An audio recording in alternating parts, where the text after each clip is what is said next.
All right, folks, coming up on Roland Martin Unfiltered for today, Thursday, April 4th, 2019. It was 51 years ago in an hour when Dr. King was assassinated on the second floor of the Lorraine Motel in Memphis. There's a ceremony right now commemorating that. We're going to go live to Memphis in just a moment, and we will actually participate in that moment of silence. At the very moment the assassin's bullet killed Dr. King, and I'm telling you right now, it sure as hell was not James Earl Ray.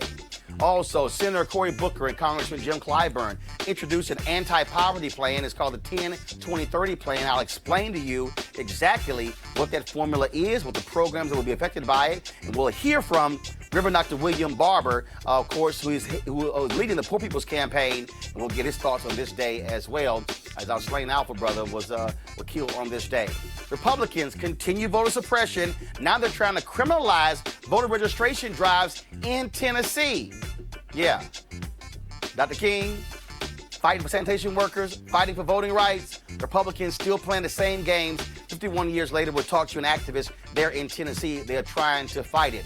The Florida Republicans talking about voter suppression. A Florida GOP House committee passes more restrictions on Amendment 4, even though 65% of the voters passed that amendment.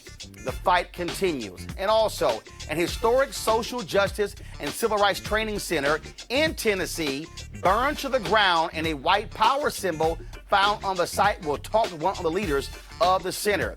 Joe Biden addresses charges he makes women feel uncomfortable with his hands-on approach to politics. And to commemorate, again, the death of Dr. King, you're going to hear from civil rights icons, individuals who worked closely with him.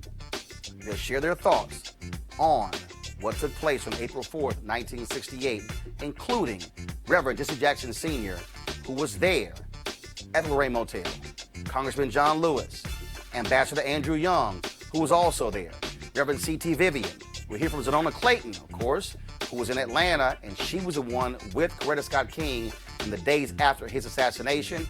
Also, Reverend Dr. James Lawson, who was in Memphis, the person who made the call to invite Dr. King to Memphis, as well as Clarence Jones, who was the attorney for Dr. King. Why is this show important? Because no other black show or mainstream media show are going to have these interviews today. Also, we'll hear from the AFSCME of the deaths of the two sanitation workers in Memphis, who actually, that's what led Dr. King to come to Memphis. Folks, we've got a packed show for you. It's time to bring the funk on Roland Martin Unfiltered. Let's go. He's got it. Whatever the biz, he's on it. Whatever it is, he's got the scoop, the fact, the find. And when it breaks, he's right on time and it's rolling. Best believe he's knowing. Putting it down from sports to news to politics. With entertainment just for kicks, he's rolling. It's on go, roll, y'all. It's Roland Martin, yeah. Rolling with Roland now. He's funk, he's fresh, he's real, the best, you know he's Roland Martin now.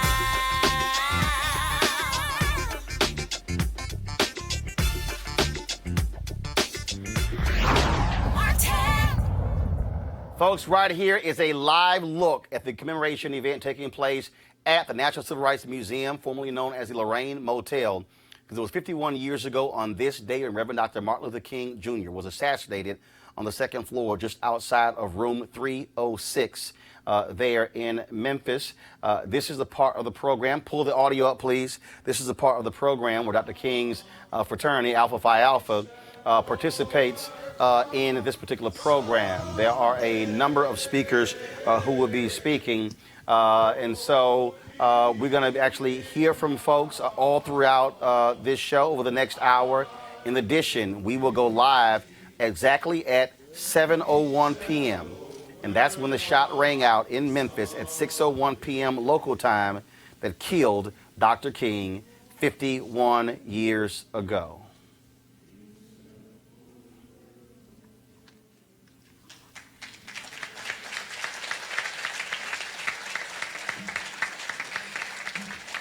Those were the signs worn by the sanitation workers. 1,100 black men who went on strike as a result of two of their workers who died with those sanitation trucks. We're going to actually see a video later from AFSCME. They, of course, were members of that union, and we're going to hear a video that they put together in tribute to those sanitation workers. Of course, they released that a couple of months ago on the anniversary of their deaths. And so, again, we'll be paying tribute to Dr. King all day today. As I said earlier, we're going to be hearing from a number of people who work with Dr. King. We'll be sharing their reflections, on what took place on that day, where they were. And so that's one of the things that we are going to be doing as well. And so paying homage. The shirt that you see me wearing, this was from San Antonio.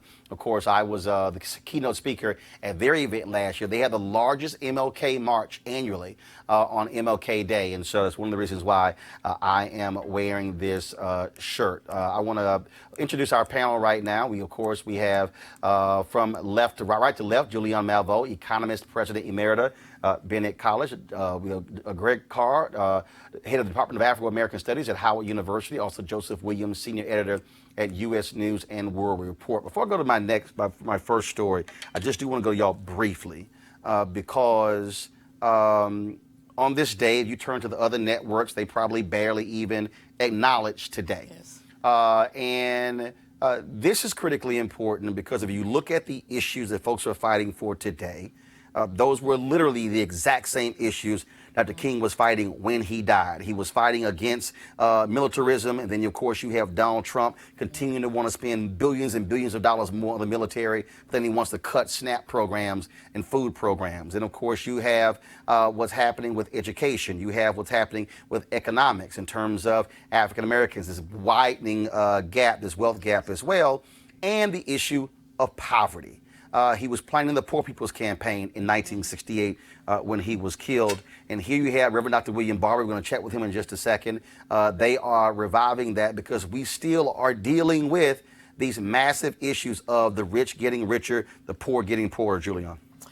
Dr. King, in his Nobel Peace Prize acceptance speech, said, "I have the audacity to believe that people everywhere can have 3 meals a day for their bodies, education and culture for their minds, peace and freedom for their spirits." That is a statement that we have to go for. The other statement that I think is important is during the March on Washington, 1963, everybody wants to talk about the nonsense of the content of your character. But he also said, we have come to this nation's capital to cash a check. And that check has been marked insufficient funds. So if you lift up Dr. King, lift up his economic program, lift up his inclusive program, lift up the program in which he said that we all have the right to sit, and he'll use this language other times, at the bountiful table of our nation where many had been excluded from. Right? Absolutely. Roland, in many ways, the 51 years since Dr. King was assassinated have been, in this country, a direct response to that movement, a people's movement, led by black and brown people, led by African Americans, but including everyone. And when he touched the third rail of American politics and economy by dealing with the Poor People's March, the response has been virulent. He was assassinated, and in the 50 years since, we've seen an attempt to roll it all back. Here we are in 2019. From that second Reconstruction that Dr. King was at the center of, trying to fulfill the promise of the Civil War amendments of the first Reconstruction, Dr. Barber, as I say, our frat brother, dealing with this question of a third Reconstruction, yes, because we are facing a country where Donald Trump has replaced 1/5 of the federal judiciary, where they're eviscerating the federal budget, and where we're going to have to now fight in a way that Dr. King predicted in his last book. Where do we go from here, chaos or community? Joseph. And basically, this day kind of resonates with me because my grandfather was a sanitation worker. And so those conditions were horrible back in 60s, even as late as the 70s and 80s. And now we're still fighting for the same thing that they were fighting for, which was a living wage, work conditions where you don't get killed for doing your job. The other thing that kind of resonates with me about today is the fact that so many people believe that Martin Luther King is encapsulated in the I Have a Dream speech. But it was the entire agenda that you were talking about. Fair wages, anti-poverty programs, end of militarization. He was so much more three-dimensional that a lot of the media give him credit for. And I think that today and talking about him in this way in this program kind of gets the message beyond that two-dimensional character. Of course, yesterday, folks, in Congress, a bill was introduced by Senator Cory Booker and Congressman Jim Clyburn that is an anti-poverty bill. They want to expand the use of federal dollars to fight persistent poverty based upon a formula devised by Congressman Clyburn several years ago called the 10-20-30 Clyburn Amendment. That in the community where 20% or more of the population has been stuck beneath the poverty level for the last 30 years. That is considered a persistent poverty community. So we said that in these instances, we ought to direct at least 10% of this money that's being appropriated in this section of the law into any community where 20% or more of the population has been stuck beneath the poverty level for the last 30 years. Therein, 10, 20, 30. I am grateful for this opportunity to stand here with Congressman Jim Clyburn, one of the fiercest warriors for economic justice that I know. We know in this country we have a big problem, growing disparities between haves and have-nots, and it's really reaching a breaking point. And what this means is that millions of Americans today live in communities that do not have access to basic necessities like clean drinking water or affordable housing, working sewer systems, or broadband access. These disparities defy boundaries and place. You see them in rural areas and in urban areas. They exist in both communities that are in big states and small states, in red states and blue states. This is an American problem. So the question for us now is this: how do we, as a federal government with limited dollars to spend, how do we target those dollars to communities and the people that need them most? And that's a question that Senator Clyburn has been working for some time to answer. And that's a question that this bill answers.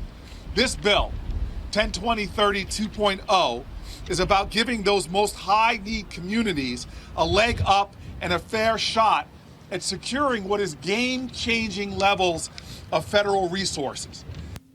All right, folks, joining us right now is the Reverend Dr. William J. Barber, head of the Poor People's Campaign, Repairs of the Breach. Reverend Barber, glad to have you with us on this day when Dr. King was killed 51 years ago.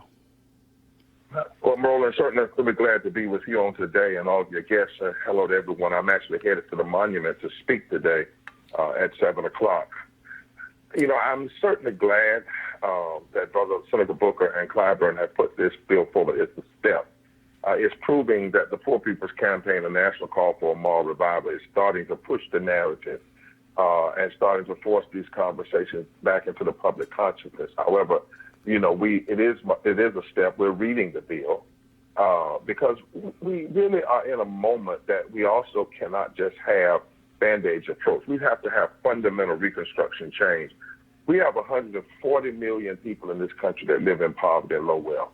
That's 43.5% of our nation's population. We had a presidential election in 2016. We had debates, both Democrats and Republicans, and not one time did the one debate dedicate itself to something that 43.5% of the people face.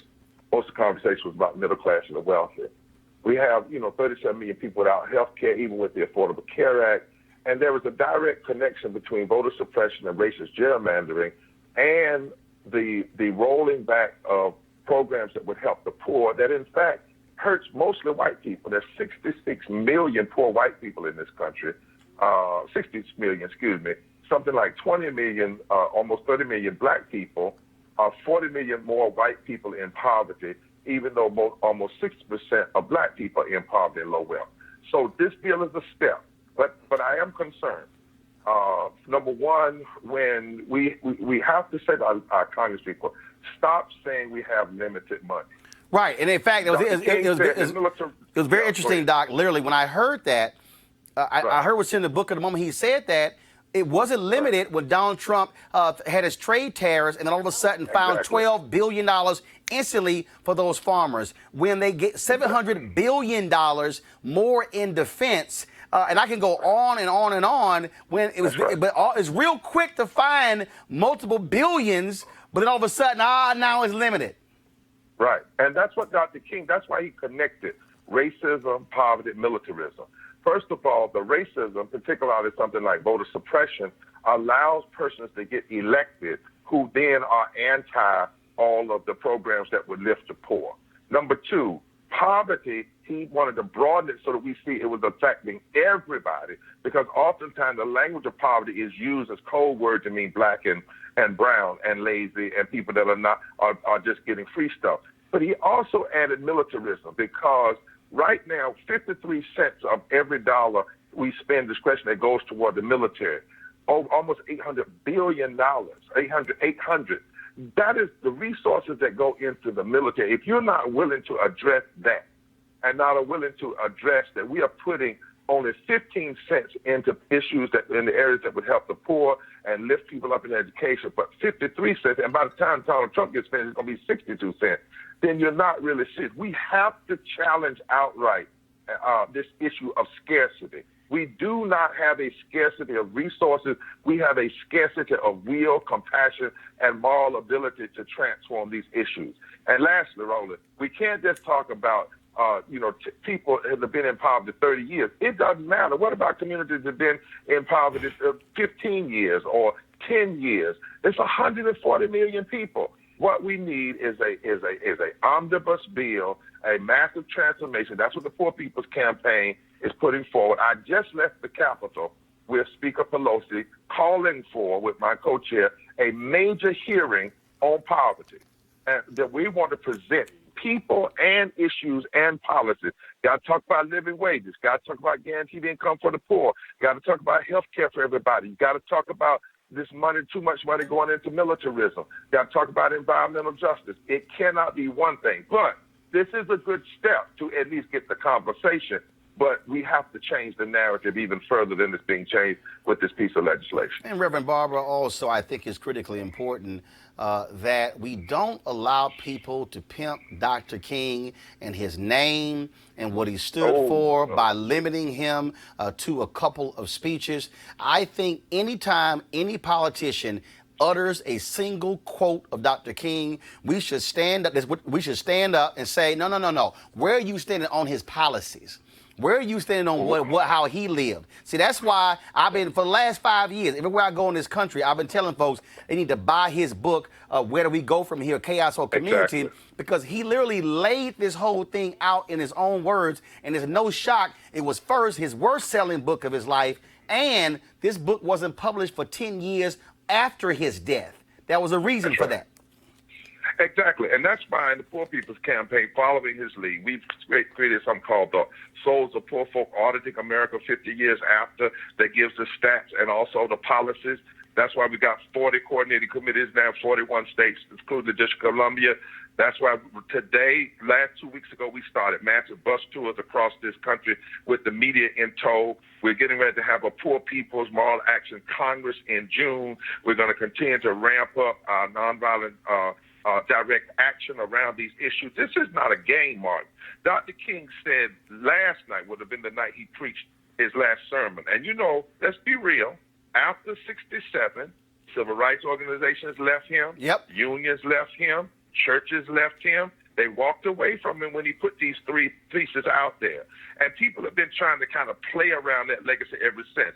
But 51 years ago last night, Dr. King said, America, listen, is a sick nation, and nothing would be more tragic than for us to turn back now. I think in some ways that's the most powerful thing he said. Sure, he talked about going to the mountaintop, looking over, seeing the problems. But in that speech, before he got to that, he said nothing would be more tragic than for us to turn back now. And that's the kind of fortitude, commitment that we must encourage, we must have today. Lastly, Roland, I was reading I had to go back and read the Declaration of Independence today. And Declaration of Independence says anytime, in essence, that a nation is moving away from life, liberty, and the pursuit of happiness for all people, we have a responsibility to alter that nation. It is altering time. It is time for us to alter the direction of this nation, because 43.5% of this nation live every day in poverty and low wealth in the richest nation in the country. And as Jesus said about the fig tree, it's a damn shame. Joseph. So, Dr. Barber, nice to talk to you. I have two questions. The first is, your Moral Mondays were really impressive in that you got a multiracial coalition going to the state capitol, protesting a range of issues, not just poverty. I want to know, number one, how are you able to connect that with Trump voters, and are you able to convince rural white Americans that these things that happen in the cities are both connected to them and are in their best interests? And the second is, are you able to tie this sort of a movement to voting? Talk about how you're able to do that. Yeah. Well, number one, on your first question, we've gone from eastern Kentucky, to Alabama. We've gone from West Virginia up in the coal mines with white people down to Mississippi. Our coalition with the Poor People's Campaign, a national call for a moral revival, is every race, color, creed, sexuality in this country. And the way we have found it is unity has to come through truth. That's why we don't use the government's number for poverty. That's why we don't say there's a scarcity, because we know the history. That was Lee Atwater's fourth pillar of the Southern strategy, to use tax cuts as a form of racial code word. We go into these communities. First of all, you got to go there. You got to go among people. And then when we go there, we actually show them the connection between voter suppression and who gets elected. And the sad and ugly truth is, the people that use racialized voter suppression to get elected, when they pass policies, they hurt mostly white people. We show them the connection between that and poverty, and that and the lack of living wages. Like all the southern states, for instance, are the highest in voter suppression, the lowest in wages, the lowest in insurance coverage, the greatest in the attack on immigrants. We believe in our campaign, as Dr. King did, that people can handle the truth. And in fact, they need the truth. And the reason why we frame it as a moral movement, even now, is because that left-right language is too puny. That's why we had 6 weeks of direct action last spring. And we're not finished with that, to push these issues forward. Now, on the voting piece, we know for a fact that the so-called Republicans, I call them extremists, developed a strategy that's how they could control the government without having a majority. And that would be through voter suppression and racialized gerrymandering. But we also know that Democrats have refused to go organize in the South at the very time that the South is fundamentally open for change, because now it's 40% people of color. And if we organized in the South and brought poor and progressive whites into the fold along with brown people, we could change 4 or 5 southern states tomorrow, and you only need to change about 2 or 3 to change the whole climate of politics in America. And so what we're doing is we're registering people for the movement who will vote with a certain politicization. And that's why we're doing these movements and growing bus tours and hearings and other things all across this country. And that is why we talk about 5 interlocking injustices. If you want a third Reconstruction, you have to address systemic racism, systemic poverty, ecological devastation, the war economy and militarism, and the false moral narrative of Christian evangelism and Christian nationalism, all together. They are interlocking injustices that you can't separate. You have to address them together. Greg?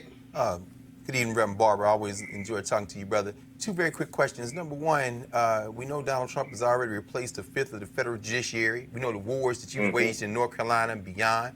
I think about something Dr. King said, Harry Belafonte, and Belafonte has said many times, including in interviews with our brother Roland. I fear I'm integrating my people into a burning house. How do we address the ultimate strategy of white nationalists like Mitch McConnell to basically say, if we can get the judiciary, we will ride this until the wheels fall off?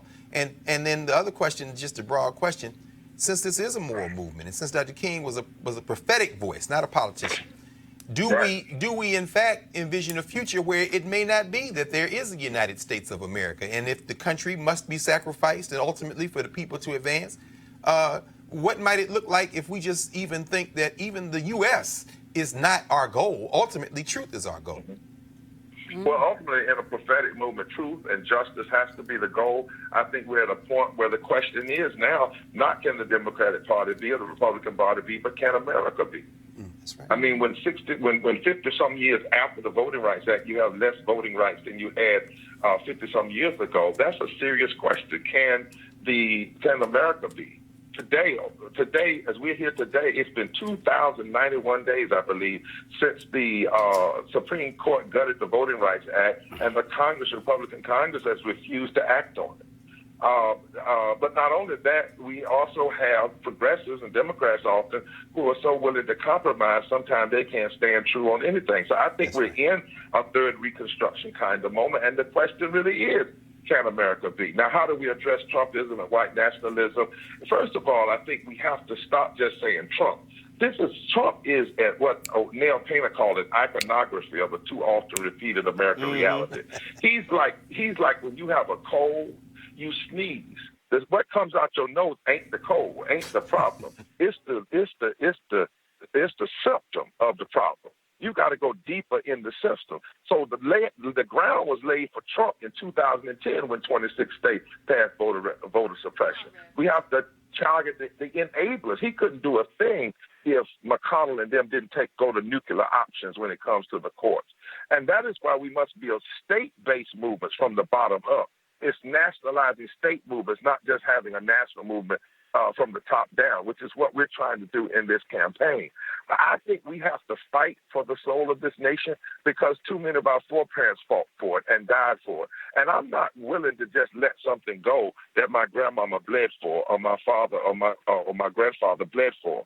But I do think we are really in a fight for whether or not America can be. And that is why we have to have a prophetic, long-term moral movement that's intersectional, intergenerational, interracial, intergender, intersectional, all of those things that will stay at this. Because right now, the narrative is so narrow. That's why I love what Roland is doing on this show, because right now in most of the media, the narrative is so left, right, conservative, liberal. It's so shallow, it's puny, it's anemic. It doesn't even help people understand what's really going on. And that, because of that and many other things, we had 100 million people that didn't even vote last time they were eligible. 100 million. You know, we had in Wisconsin, for instance, Trump wins by 30,000 votes. He had 250,000 votes suppressed. We have somebody in office who didn't win, but even those of us some people who know that, they still say he won. We keep legitimizing that which is illegitimate. And I think the time has come that we have to stop really having a resistance, but having an offensive and begin to move and fight for the heart and soul of this country. Not just for a party, not just for a president, but literally for the reality and existence of this country insofar as what it has promised, but it has never fulfilled yet, but we can't give up on either. Last question, Julianne Evo. Rev Barber, I love you dearly. I'm so glad to hear your voice. I want to take this to an economic perspective because, as people have said, when you elect a clown, you should expect a circus. And we do not pay attention to the sideshow. Part of the sideshow are the appointments that are being made, like the Federal Reserve Bank. The Fed has the opportunity to do things with the interest rate. Now he's got some clown more that he wants to appoint. And also Herbert Kane, he's lifted his name. He doesn't know the Fed from a hole in the wall. And I'm cleaning it up because I'm talking to you. You know that. I always clean up when I talk to you. So, but Rev, how can we activists begin to deal with the Fed and with what the Federal Reserve Bank does and how that affects the terms and conditions of our everyday life? Well, I think the first thing is you raised is from an economic standpoint. We have to begin to really drill down on these economic issues and really teach what is going on. So much is not known. Sometimes I go to places and now folk are talking about stuff, and sometimes I don't want to say it's trivial, but it is. When you live in a nation, Julianne, where 62 million people make less than a living wage, yes, and we are arresting people who fight for 15 and a union. But 400 families make an average of $97,000 an hour. In a democracy. When we look at the fact, and this is a framework that I think Roland and I talked about, this $1 trillion tax cut was not just a tax cut for the wealthy. It was that. But it also was the largest transfer of money from the back of working people since slavery.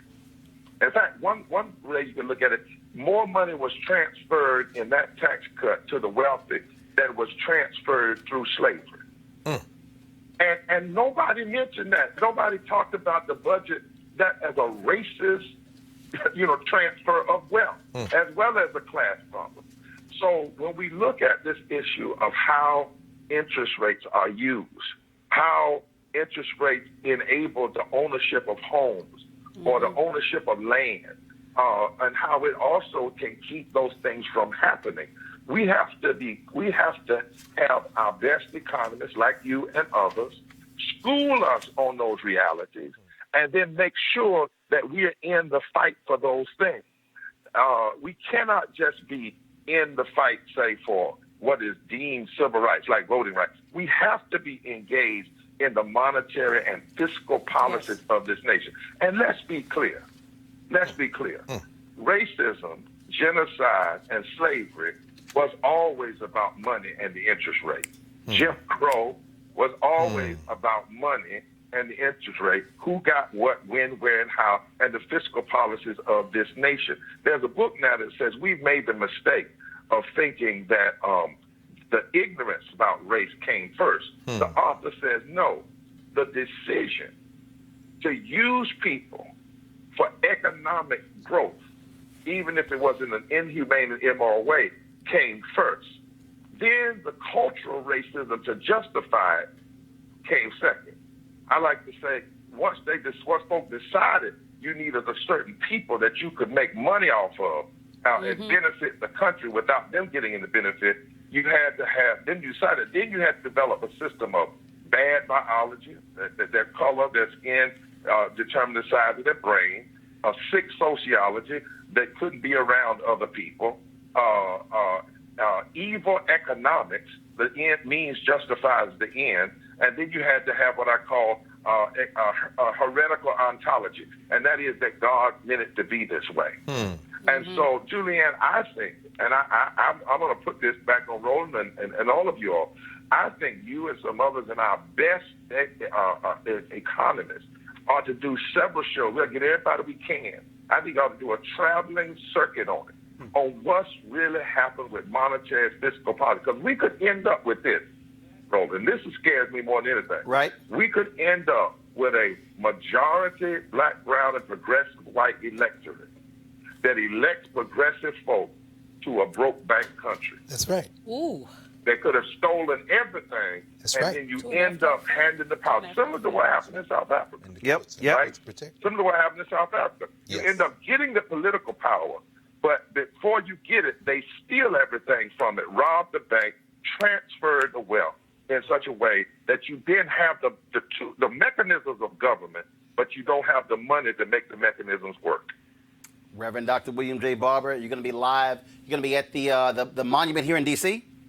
Yes, sir. Okay. Yes, sir. All Be right. there just a minute. All right, brother. I certainly appreciate it. Thank you very much for joining us. And, folks, this is, again, you heard Reverend Barber say it, but this is also, no other show is having this discussion on this day, which is why I created this, because we got to be able to control our own narrative. Reverend Barber, I appreciate it. Thanks a lot. Bless your heart. All right. Bye, boo. Folks, again, this is, when you look at these issues, this is what we're dealing with. I want to now go to Florida, of course. We talk about the issue of voting.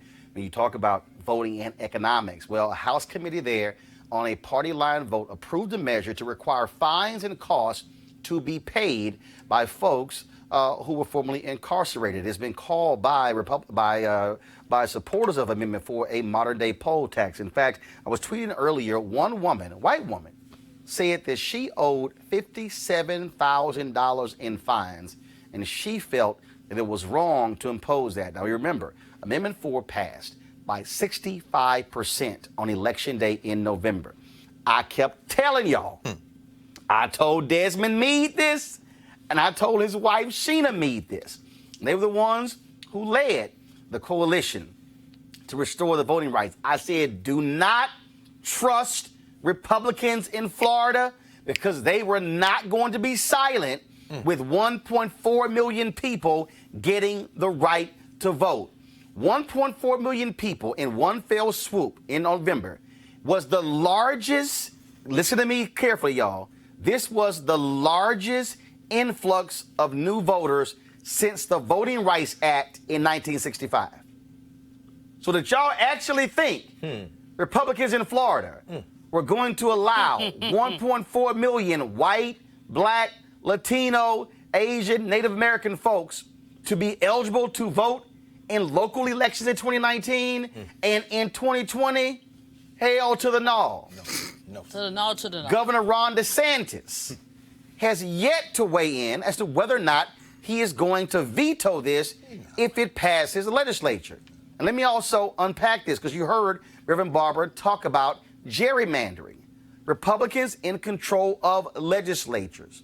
They, many of them after 2010, when a whole lot of us stayed the hell at home, they picked up 16 legislatures, flipped across the state. Republicans ended up having 31 governor's mansions. They began to gerrymander seats, guaranteeing them majorities. They have a supermajority in Florida, meaning they can pass whatever they want. Democrats don't even matter. Now, if 1.4 million people now get the right to vote, and then they register, then they vote, Republicans could very well lose in many of those places. What does that then mean? They can't now gerrymander. Census is in 2020. That's typically when lines are redrawn. But see, folks sitting here acting like, oh, this is no big deal. No. They are going to fight to the end in order to guarantee they have power. Joseph, when I won NABJ's Journalist of the Year in 2013, it was because of our coverage of voter suppression. I keep trying to explain to people that they can't act like, even with these candidates running on the Democratic side, well, it's no big deal. This is nothing. This is Greg mentioned it earlier. Donald Trump has appointed 22% of all appellate federal judges. And counting, because they recently changed the rules, so they put the judges on an assembly line. So if you're in Florida and you file a lawsuit in federal court, you will be heard by a judge, largely a Republican judge. All this stuff is connected. It matters. If we're talking about, Rev Barber was talking about how they will empower themselves and steal the treasury and change it's American apartheid, and it's happening in slow motion, and it's happening right now. That's part of the issue, is that 2010, the dividends for Republicans that they got in 2010, they're still paying off. They're still paying off because they managed to gerrymander, and although there was the great blue wave that happened in 2018, it still ran up against a pretty tough Republican red wall, a wall that was not crushed. And you can imagine what would have happened if gerrymandering was not a thing. And keep in mind, the Supreme Court may very well issue a ruling on gerrymandering, and they may allow it. And if that happens, every state Republicans control will immediately redraw lines to benefit them. It will get locked in for a generation, not just 4 years, or more. Generation. For generations. Exactly. That's the issue. Is that when you start appointing these little 39-year-old white girls who have not been, haven't even been practicing law for 5 minutes, when you start appointing them to lifetime appointments, what you're saying is that, heifers are going to live, excuse my language, but the heifers are going to live to be 70. Well, no, what you heard Rev Barber said, if they're bankrupting us, that's right, by 2043, when America's the majority of people of color. That's right. But to your point, that woman who was 34 years old, appointed to the federal bench, she will be she'll be 59 in 24 years by 2043. So they'll be taking the money, but still control the courts. And now, people of color, we have demographics numbers. And we've seen this before, Roland. Yes. We saw it in Atlanta. Let's look at Atlanta. We saw in Atlanta that black folks became the majority in terms of population, were able to elect black people, but did not have the financial means. We saw it in South Africa. Right. Black people the majority, but not the control of the financial means. And so basically, when these judges are going to dictate the terms and conditions of financial interactions, which I'm concerned about voting, but I'm an economist, y'all. So I'm also concerned about the ways that home ownership is going to be affected, the ways that bankruptcy is going to be affected, the way that confiscation is going to be affected, and what we have is a dual track. Well, I mean, like you said, it's all interlocking. And what Rev Barber said, and you're right, Joe. With this fast track, Mitch McConnell is a feckless tool of corporate interests. He's not going to change. And Roland, you got us going tonight on this anniversary of Dr. King's assassination, brother. Dr. King was a prophetic voice. This is evil. We're facing evil in the world. And these unadulterated evil. No question. You can't appeal to it. You can't reason with it. Nope. There are 2 stolen governorships in the South. 2 stolen Ron DeSantis stole, and 2 stolen Supreme Court. But I'm talking about what you're talking about, vote suppression. Those elections were stolen. Our brother Andrew Gillum, he could have kept fighting. They didn't count all the votes. Stacey Abrams in Georgia, they didn't count all the votes. So what did these white supremacists do? This heartbeat bill in Georgia, this poll tax in Florida, and when it comes to the Supreme Court, because they're going to go to court, what's going to happen? John Roberts is running all this through freedom of association, through the First Amendment. They are rallying the troops for this thing to run until it comes apart. And in fact, folks, here's what's happening in Tennessee. Republicans are trying to make it more difficult for organizations to register voters. A bill sponsored by the Secretary of State, Trey Haggard, would virtually criminalize voter registration drives. Joining us from Tennessee is Tequila Johnson, Vice President of the Equity Alliance. Tequila, please explain to folks exactly what this bill and what it is going to do to organizations that are registering folks to vote.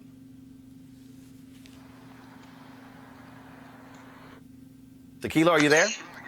Oh, hi. Yes. So explain to us, you're live, explain to us what this bill will do for organizations that are registering people to vote. So right now in the state of Tennessee, our Secretary of State, Trey Haggard, has proposed a bill that's essentially going to penalize organizations for conducting massive voter registration drives. Okay, explain that. How will it be penalized? All right, guys, go right ahead. Go ahead. Give me one moment. I'm sorry. I'm trying to get back to my car. All right, so I'm out here on the ground organizing right now. All right, so let's do this here. I'm going to put you on hold, and I'm going to come back. I'm going to come back to you, and I want to go to our guest from Highland, Tennessee. Folks, the Highlander Research and Education Center, located 30 minutes east of Knoxville, Tennessee, has been providing training for social justice organizations since the 1930s. It has trained the Reverend Dr. Martin Luther King Jr., Rosa Parks, the Reverend Ralph Abernathy, and others. Well, the other day, it burned to the ground, and a white power symbol was found on the site. Joining us now is Ashley Woodard Henderson, co-director of the Highlander Research and Education Center. Ashley, what is the latest on this arson? Hey, good evening, Roland. Thank you for having me on. And hello to all our comrades that are watching the show. So just to be clear, one building on our nearly 200-acre facility burned down, our main office. And the white supremacist symbol was in the parking lot of that office. We use that office daily, and we had not seen it before the morning of the fire on Friday. The investigation is still ongoing, and we are surviving it. We are monitoring it very closely, and we expect a full and thorough investigation and for justice to be served if this does come back with a cause of arson. Obviously, it is troubling to the folks there to have this burned to the ground and for that symbol to be found. Absolutely. It's devastating. And our biggest priority was that people be safe. So no one was physically harmed. Our archives are still very much intact. Although we don't know yet what we lost in that building. The investigation hasn't been cleared. The fire investigator didn't get here until Monday. The fire started on Friday. And so we're waiting to be cleared to be able to go in and see what we can salvage.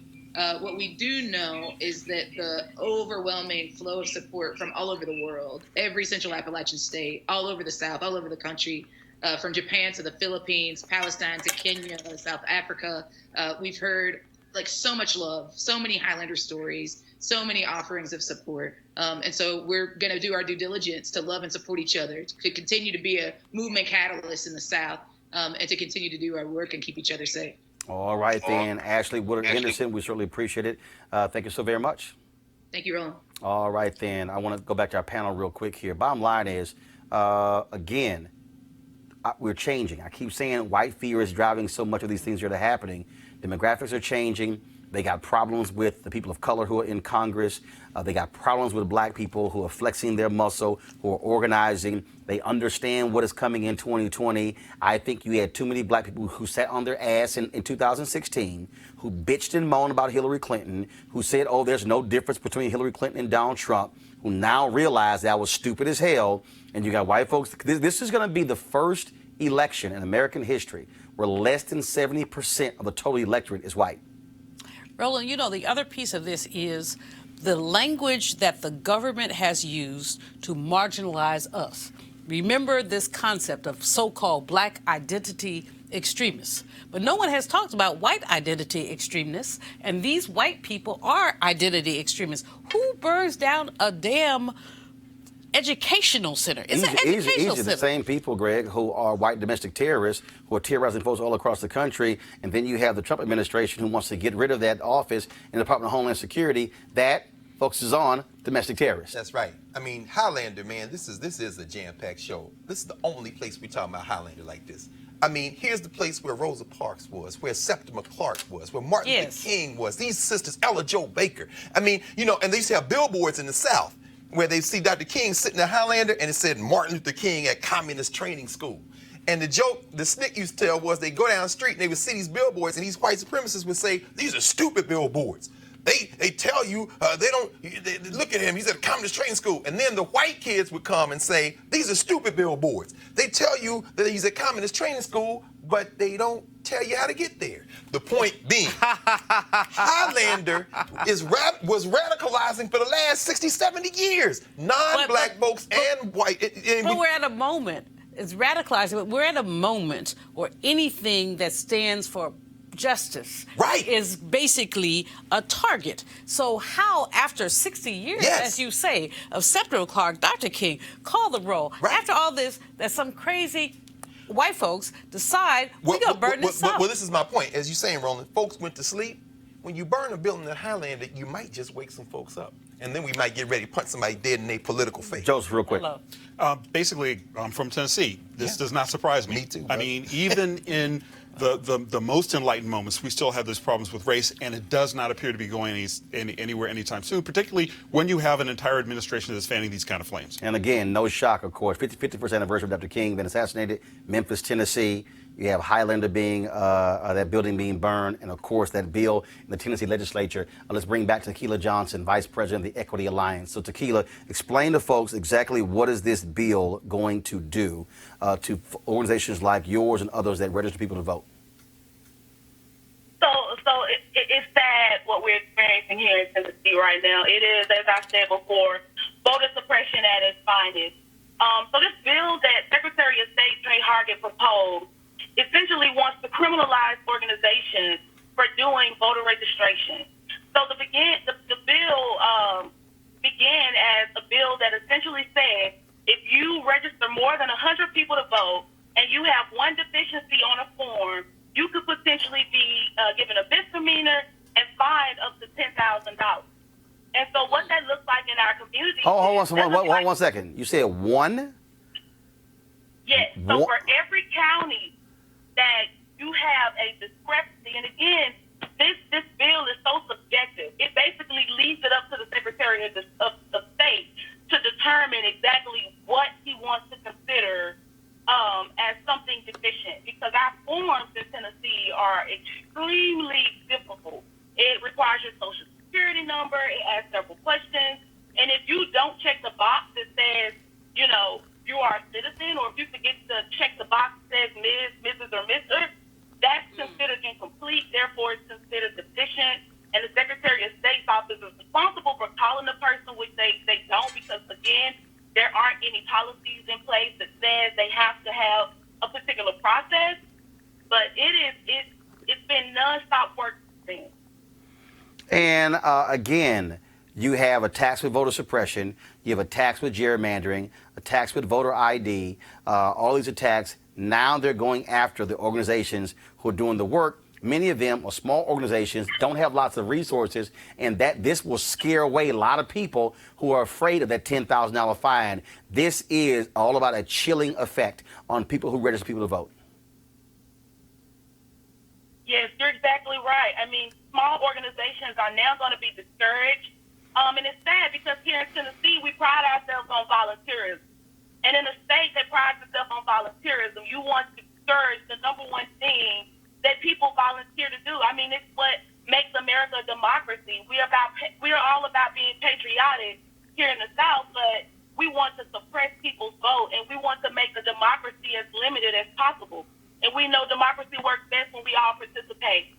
And it's disheartening. It's sad. Like we said, there hasn't been much investment in Tennessee in terms of on the groundwork.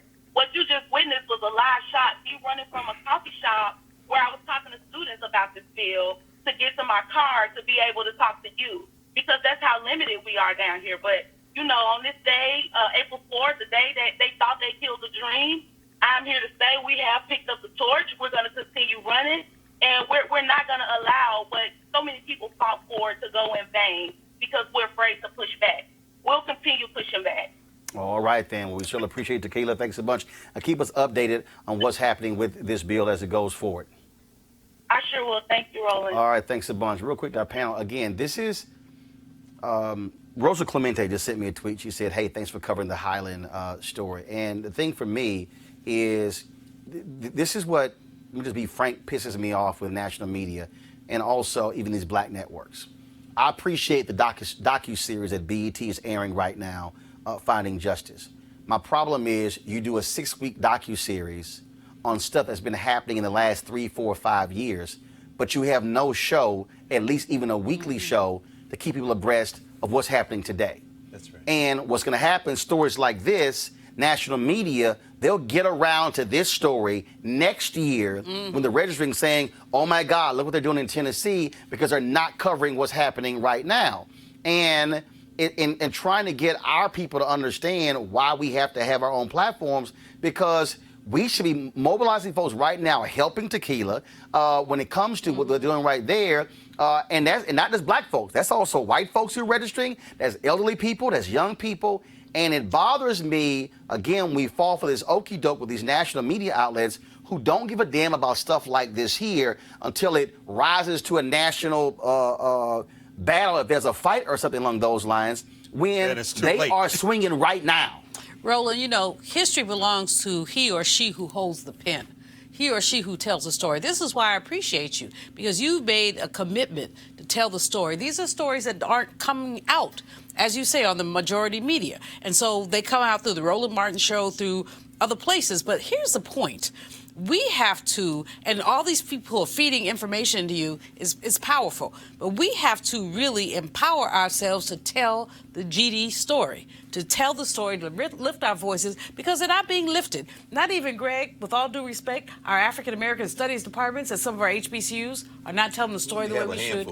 We have a handful. We have a handful. But the work has to be done, and we have to be committed to the work. Real quick before we go to Memphis. Listen, brother, the last 50 minutes, as you say, Dr. Malvo, Julianne, we've seen these stories that aren't covered anywhere. News entertainment media is virtually unwatchable. It's horse races. They talking about Tim Ryan and his Pete Buttigieg going to raise more money.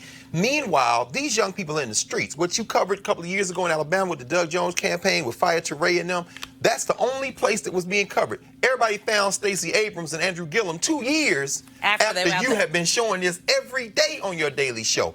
If we're serious about our liberation, we have to invest in that, and that means we got to invest in this space. I want to go right down to Memphis. We're going to go live to the National Civil Rights Museum, formerly the Lorraine Motel. They're playing one of the speeches by Dr. King right now, and literally in 2 minutes, they will have a ringing of the bell, I believe, to commemorate the very moment, 6:01 p.m. Central, 7:01 p.m. Eastern, when the shot rang out that struck and killed Reverend Dr. Martin Luther King Jr. on the balcony of the Lorraine Motel. Let's go to Memphis. Like anybody, I would like to live a long life. Longevity has its place. But I'm not concerned about that now. I just want to do God's will. And He's allowed me to go up to the mountain. And I've looked over and I've seen the promised land. I may not get there with you, but I want you to know tonight that we as a people will get to the promised land.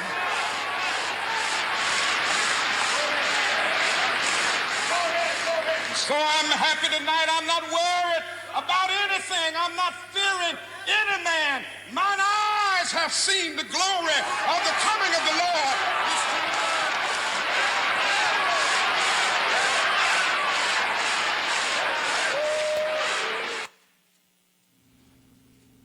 Man, how he starts.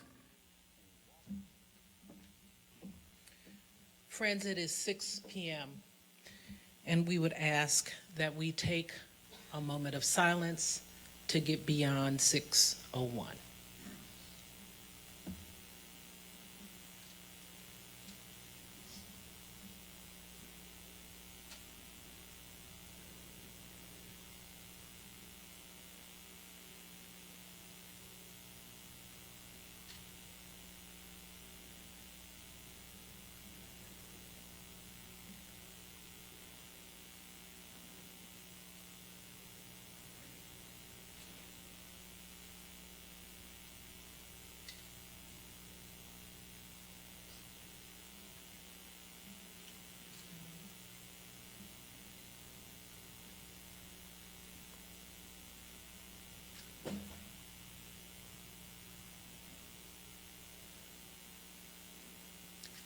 Thank you.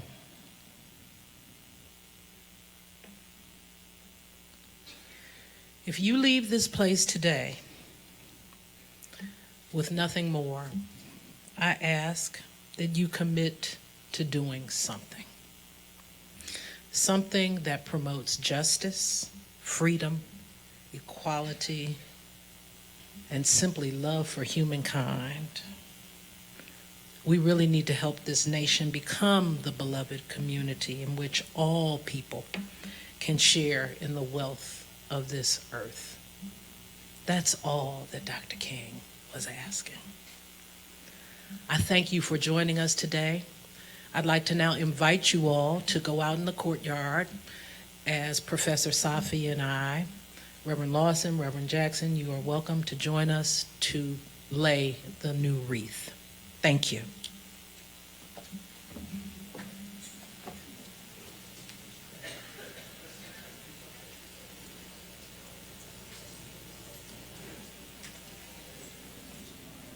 So, folks, that's live from Memphis, National Civil Rights Museum, formerly the Lorraine Motel, where they hold an event every year commemorating the death of Reverend Dr. Martin Luther King Jr. Now, keep in mind, the reason he was in Memphis was because 2 black sanitation workers were killed in February of 1968. They were part of the AFSCME labor union. A couple of months ago, they released this video commemorating the deaths of those 2 men. Many of us don't even know their names. They're Echo Cole and Robert Walker. Well, it has been 50 years today since 2 Memphis sanitation workers were killed. In remembrance of those men and the launch of the sanitation strike, the Washington Post is reporting elected leaders from more than 70 cities are going to be observing a moment of silence this afternoon. A ceremony is being held in Albuquerque, New Mexico. South Florida sanitation workers paying a touching tribute. Here in Dayton, a moment of silence was also held. Cincinnati leaders and public service workers took part in the national event. Here in San Diego today to honor Echo Cole and Robert Walker.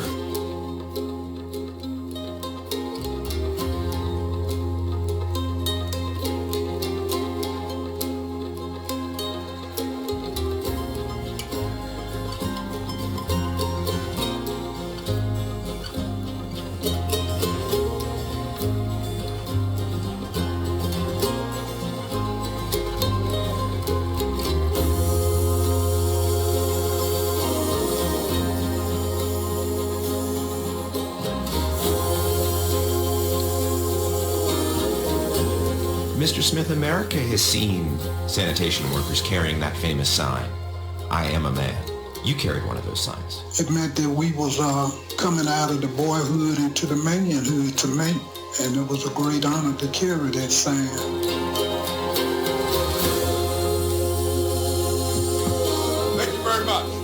at this moment, you are not alone, because we're having similar rallies like this in Atlanta and Albuquerque and Rochester, New York, all over the country. Silence today, but bold action tomorrow. Silence today, voices raised tomorrow. Voices raised for change. Voices for freedom.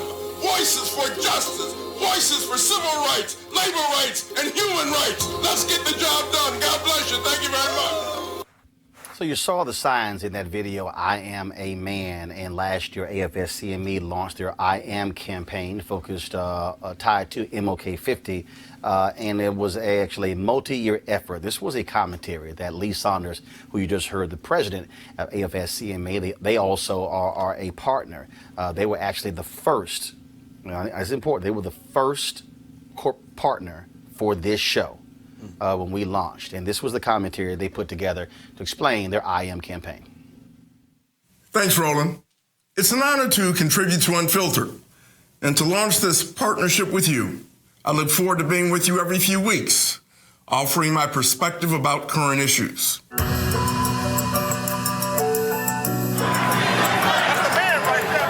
Back in April, Roland was one of thousands of people who traveled to Memphis to mark the 50th anniversary of the city's historic sanitation strike. In 1968, 1,300 African-American sanitation workers, members of AFSCME Local 1733, took a stand against degrading working conditions at the hands of a pro-segregation mayor. They marched under the simple but powerful slogan, I am a man.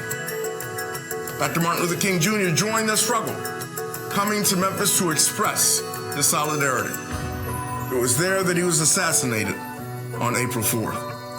To remember these extraordinary events, AFSCME launched an initiative called I Am 2018. Check us out on Instagram at I Am 2018. This campaign isn't just about what happened in 1968. It's about what's going on in our communities right now. It's about the injustices and opportunity gaps we still face today. I Am 2018 isn't just a commemoration. It's a call to action. A call to action to keep fighting for civil rights, workers' rights, and basic human rights. A call to action to get involved online and in your communities. A call to action to fight for change, block by block, tweet by tweet. I Am 2018 didn't end with our events in Memphis this spring. This is a sustained campaign now, reaching one of its most important phases. Election day is in 9 weeks. The stakes are high, and your participation is essential. In cities nationwide this fall, we will be telling the Memphis story again, connecting it to today's challenges, asking people to answer the call to action by engaging directly in the electoral process. There's no better way to honor the heroes of Memphis than to vote in this year's election. Thanks very much. And I'll see you next time. Don't forget to follow us on Instagram at I Am 2018.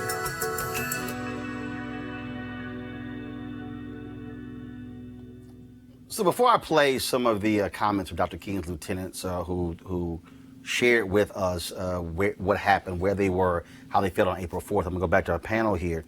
The mistake that most of these other media people keep making, and the mistake that I think black organizations keep making. Every single one of us has attended, spoken at, given a keynote, or been on a panel of MLK Day events for his birthday, or around his assassination.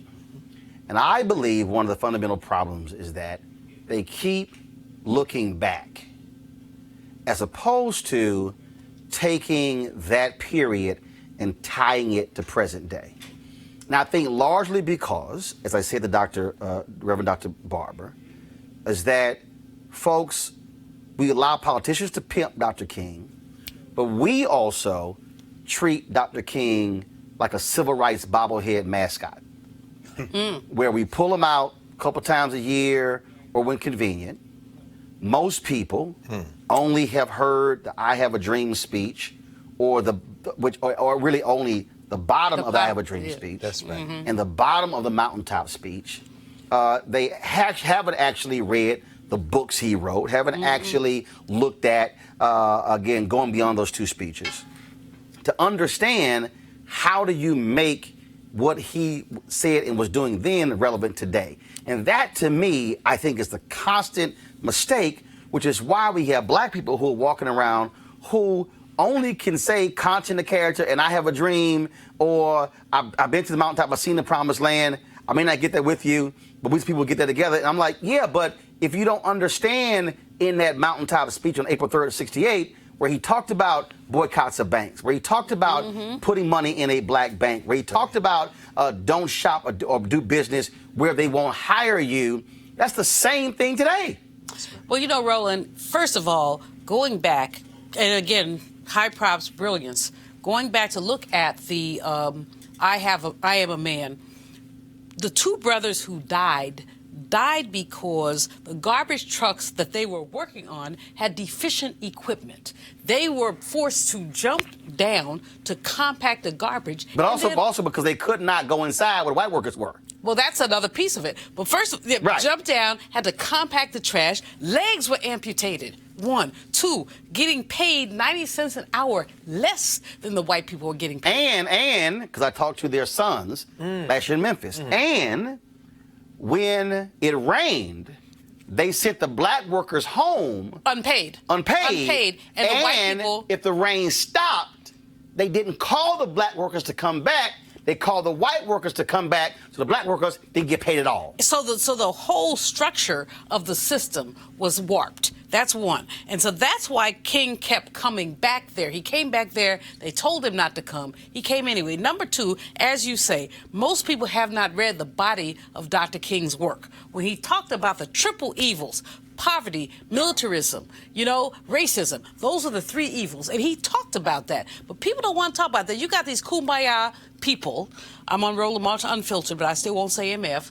But these kumbaya people, my mama watches every now and then, who basically want to try to make chicken salad out of chicken spit. You can't talk about King and racism without talking about poverty and militarism. And then number three, if you look at that last speech, Roland, and the ways that he lifted stuff up. When he talked about he was going to be a drum major for justice. When he talks about all of that, this is the stuff that gets swallowed in this Rudy-tooty nonsense about the king that people want. The kumbaya king, where we all go sit here and sing, we shall overcome. When? We shall overcome, not someday, but today. Well, but the problem is it makes people uncomfortable. And that's the issue. That's the radical king. That is exactly right. Martin Luther King, as the two-dimensional figure, is the kumbaya figure, right? He is not the guy who was calling for radical action. Right. And radical action and talking to people about how they can make justice and make things better,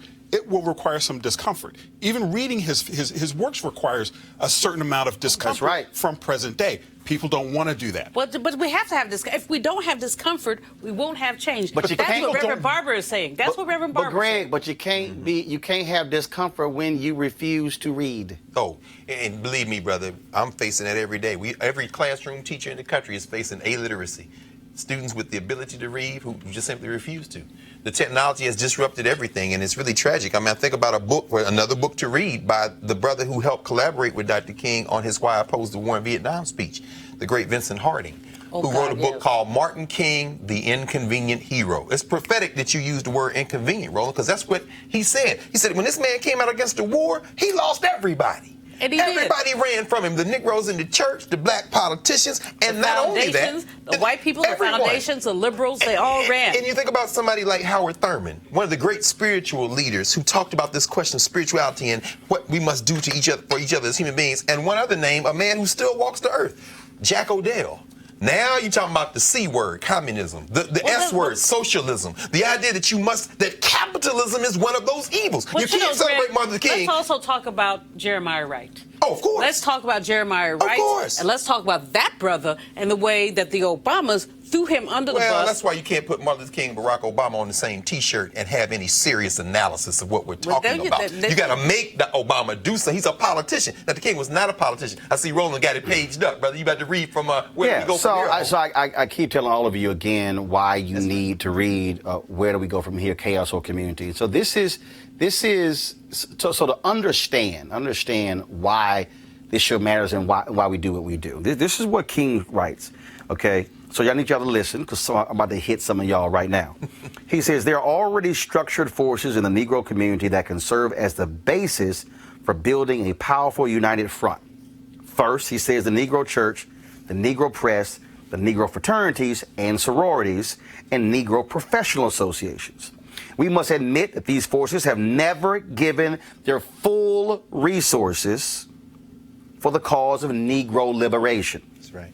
There are still too many Negro churches that are so absorbed in a future good over yonder that they condition their members to adjust to the present evils over here. Too many Negro newspapers, and I'm going to edit, black websites, black cable networks. Come on, brother. They have veered away from their traditional role as protest organs agitating for social change and have turned to the sensational and the conservative in place of the substantive and militant. That's right. He said militant. Too many Negro social and professional groups have degenerated into snobbishness and a preoccupation with frivolities and trivial activity. But the failures of the past must not be an excuse for the inaction of the present and the future. These groups must be mobilized and motivated. This form of group unity can do infinitely more to liberate the Negro than any action of individuals. Yes. Now, let me explain what y'all about to see. Yes. So, in 2017, when I had News One Now and TV One, we were preparing for MLK 50. Then we went to Atlanta. We interviewed Reverend C.T. Vivian. We interviewed Xernona Clayton. We were trying to interview Reverend Joseph Lowry, but he was very ill. He was very ill. He was apologetic because of issues with his stomach. We could not do the interview with him. We sat down with Bernice King and Martin Luther King III. But then, December, I'm told News One Now is canceled. And so I'm going, okay, what are we going to do? I'm still under contract. Are we going to do a primetime special? Are we at TV One going to somehow commemorate Dr. King? What are we doing? Nobody's responding. Nobody's giving me any answers. And so we go through January. We're getting close, folks. It's April 4th, 2018. We go to February. Still no answer. So I decide, you know what? I can't sit still knowing full well that many of Dr. King's lieutenants are in their 70s and 80s. What happens if we don't get a chance to hear their story and they pass away? And so I then said, the hell with it. I own my own cameras. I got my own money. And so we then embarked around the country to interview as many of his lieutenants as possible and the people who actually worked with him.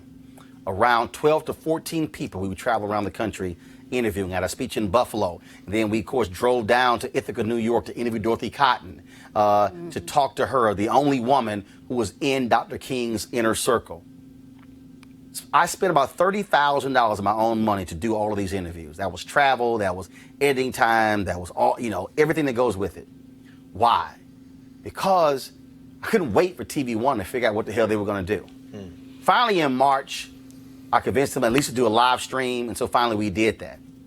But had we waited, most of the interviews you would see right now, we would have never gotten. Why is that important? We had the last sit-down interview with Dorothy Cotton in February of 2018. Her last words to me, I'll see you in Memphis in 2 months. Her doctors would not let her go to Memphis. She died in May of 2018. Had we not done the interview, we would have never heard from Dorothy Cotton. And so what you're about to see is a collection of the interviews that we did with different individuals who knew Dr. King well, who worked with him, who shared with us where they were and what they experienced on this day 51 years ago. He said, Doc, pow. And somebody said, get low, because it was a hit. And we didn't know what the hit was going to be spraying bullets. So I was on the ground, and the Rev was in the room. I think Roland must have been downstairs. Rev, Billy Kyles was about so far, turning to go down the steps. And there's a picture of Andy, Billy Kyles, and some of them just and they later pointing that way. And that pointing is that the bullet didn't come from that way, because he's on the ground. It came from that way. So the police had their guns drawn. Go the way the bullet came from. The bullet came from that way. That's that picture. Mr. Withers, the photographer, he was there. Ernest Withers. And he scooped up a couple of jars of blood, tried to give me one and Rev one. I couldn't touch that blood. I remember Rev coming over, back. My son, my brother been shot. I'm his dearest friend. Rev, Martin, hold on, we need you. Hold on. Martin, hold on. But Doc was gone at that point, you know. And so I just got up and wrapped myself off, and I was standing next door, the room next door. I called Mrs. King. She was in the bed. She said, Jess, how you doing? I said, I'm doing this fine. I said, Mrs. King, I couldn't quite get my mouth together. I said, I'm reading. I said, Doc been shot, I think, in the shoulder. I knew better. I couldn't say what I had just seen. They want to check up in that way. I said, but you should try to go and see him if you can. She said, I'll be there momentarily. She got up out the bed. And apparently, for 7-8 minutes, someone called, the press, to say he was dead. Man, bedlam broke out. I mean, the fires around the country. But what excited me the most was, I think it was Reverend Joe Lyre that said, we can't let one bullet kill a movement. Billy Kyles knocks on the door and said, my wife is cooking dinner for y'all, and she's waiting, and she's got it all set up on the table. And so he said, well, let me go put on my shirt and tie. And he went upstairs and put on his coat, shirt, and tie. And he'd just come out, and I said, look, it's still cool. You better get your top coat. And it was almost as though he was saying, I don't need a coat. And he sort of raised his head like he was testing the weather. And then shot rang out. I thought it was a firecracker, a car backfiring. I never thought of it as a gun until I looked up and I saw that his shoes were sticking in the iron railing.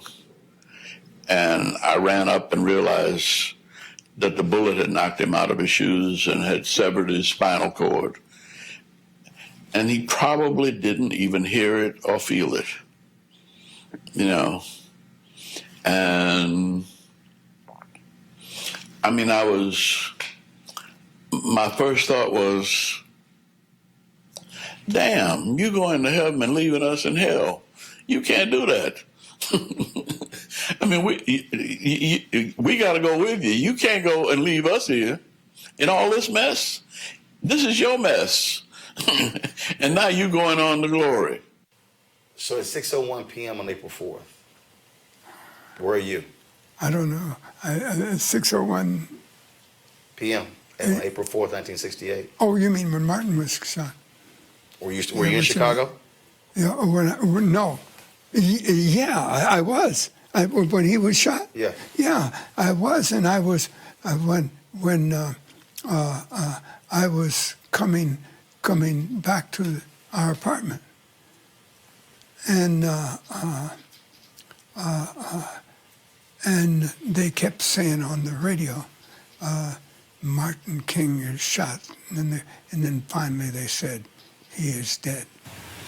I was in Indianapolis, Indiana, campaigning with Robert Kennedy, working toward his nomination, the Democratic nomination for president. And when I heard that Dr. King had been shot, I didn't know his condition.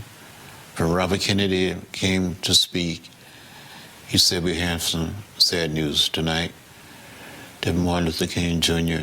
had been assassinated in Memphis, Tennessee. When the audience heard the message, I heard it at the same time, and I cried. When Dr. King was assassinated, I said, well, we still have Bobby. In less than 2.5 months, he was gone. And I think something died in America with the death of Dr. King and Bobby Kennedy. April 4th, 1968, I was in my office in Wall Street, and I was leaving early because I was preparing to go down to Memphis, Tennessee. I had already talked to Martin earlier and to Bernard Lee and Andy about the logistics, about I want to be sure that you're going to have somebody meet me at the airport so you can take me directly to the place where he was speaking, okay? So I'm rushing to go to the airport. And the phone rings, and I said, I don't answer the phone. Then something said, I don't know. I said, answer the phone. So I picked up the phone, and it's Harry Belafonte. I said, Harry, I can't talk to you. I'm rushing to the airport. I'm going down to see Martin now. He said, you got your television? I said, no. I said, he says, Martin's been shot. I said, what? So I turned on the television. And there, that's all it is. Martin Luther King Jr.'s been shot, you know.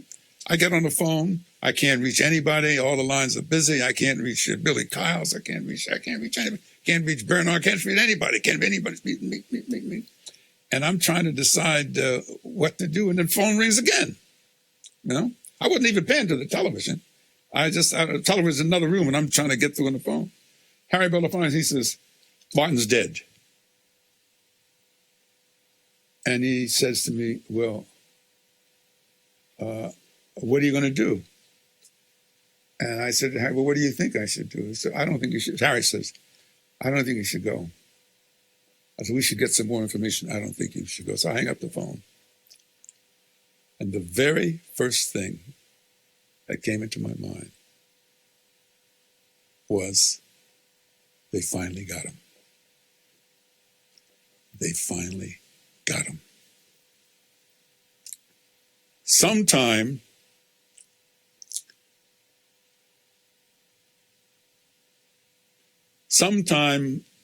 our book ended. Sometime between April 4th, 1967 and April 4th, 1968, I had come to the conclusion that it was not a question of whether Martin King would be assassinated.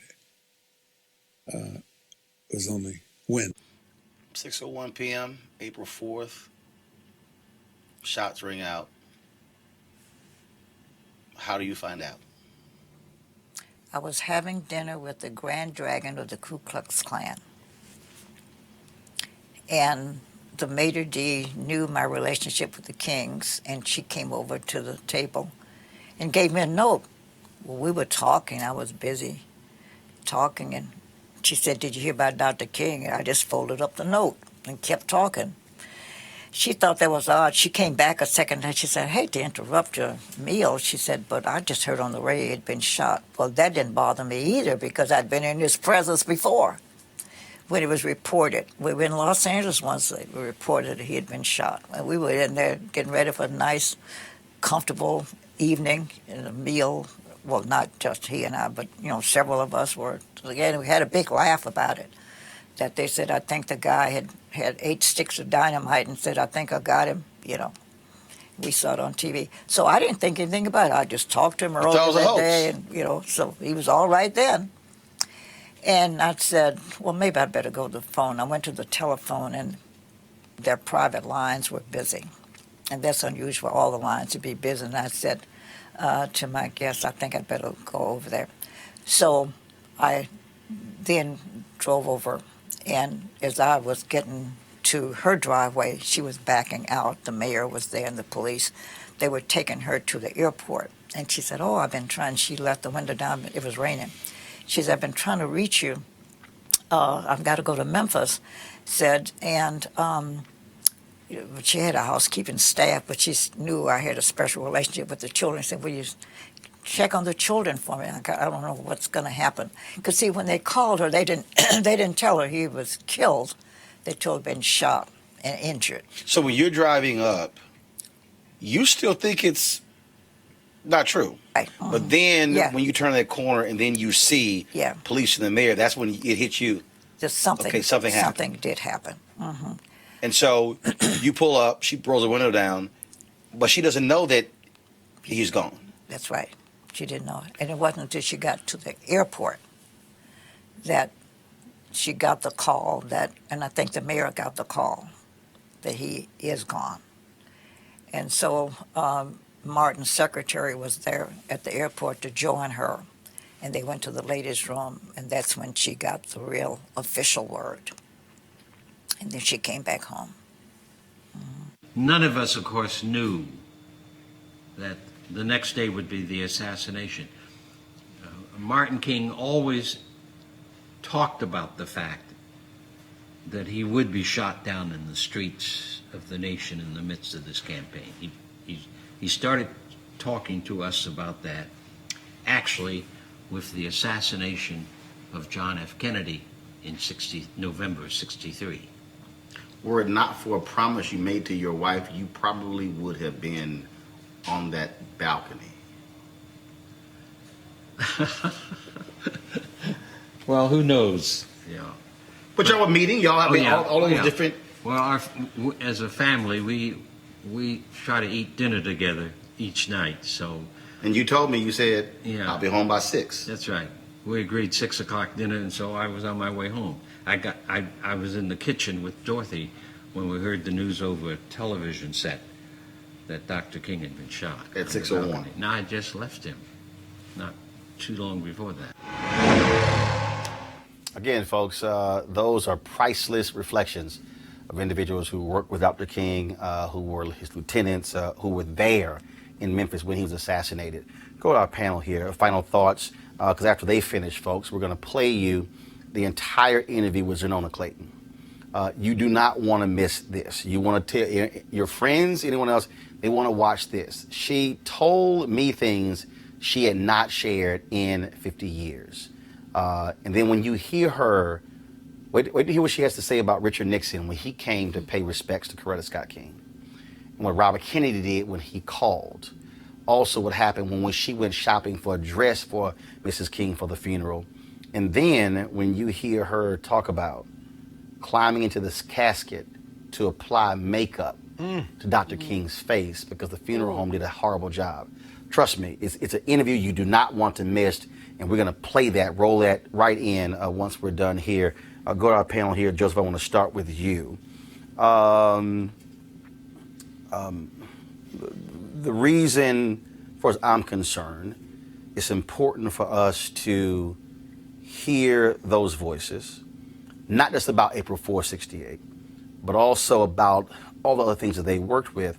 Because I think we have to have a constant reminder. Jews say never forget. We have to have the exact same frame of mind. Never forget Jimmy Lee Solomon or Emmett Till. Never forget Fannie Lou Hamer, Septima Clark. Never forget A. Philip Randolph. And I can just go down the line because that frames your state of mind today. It not only frames the state of mind today, it helps map the future because we're looking at North Carolina, voter suppression, gerrymandered districts, all the stuff that we covered today. Past is prologue. If we don't remember the past, we also can't tell where we're going and what we need to do to get there. One other quick reflection that I have upon hearing all this stuff, and it goes to that point, is I was in Chicago back in December doing a story about the opioid crisis. A lot of people don't really know that the opioid crisis has been in the black community for generations. But the white community is getting a lot of the attention now because of the pills and because of unemployment, all the problems that are happening in urban America. The one thing that was so striking to me about going to Chicago and reporting this story was on the west side of Chicago, and you probably know this having run the Defender when your time was there are entire city blocks that have not been rebuilt since 1968. Yep. And it is a crying shame. It is unbelievable that in a city where rent prices are going through the roof, and every city in America can probably make this claim, every major city that was touched by the riots, entire blocks that have just been abandoned and the city decided not to rebuild them. That is a constant reminder to me that every single day this work is not completed. Because every time you drive past a vacant lot and see where a building once stood that was destroyed in the anger and frustration of the martyrdom of one of America's greatest champions of civil rights, it made me angry. And I still am angry to this day, even thinking about it. Julian. You know, it's the Sankofa bird. Go back and get it. Go back and get what you need to move forward. And I think that this reflection, Roland, that you put out there in terms of Xernona, Dr. Lawson, all these people, this is a history that people have forgotten, and we can't forget it. I live in gentrifying D.C. On my block, you used to have to look for the white folks. Now you got to look for the black folks. Same block. Because basically, conscious policies were instituted to run black people out of parts of D.C. Used to be Chocolate City, now it's Chocolate Chip. And they're going to blame it on the so-called uprising. It wasn't the uprising, it was conscious public policy. When we understand what Dr. King said about land use, about economic issues, and I have to always do my economist hat, but because this is economic, when we talk about what he said about economic issues, we have to understand that this is a game that is being played when we're on an unlevel playing field, and some of us okey-doke black people want to walk around singing Kumbaya and acting like everything is cool. Thank you, Roland, for this segment.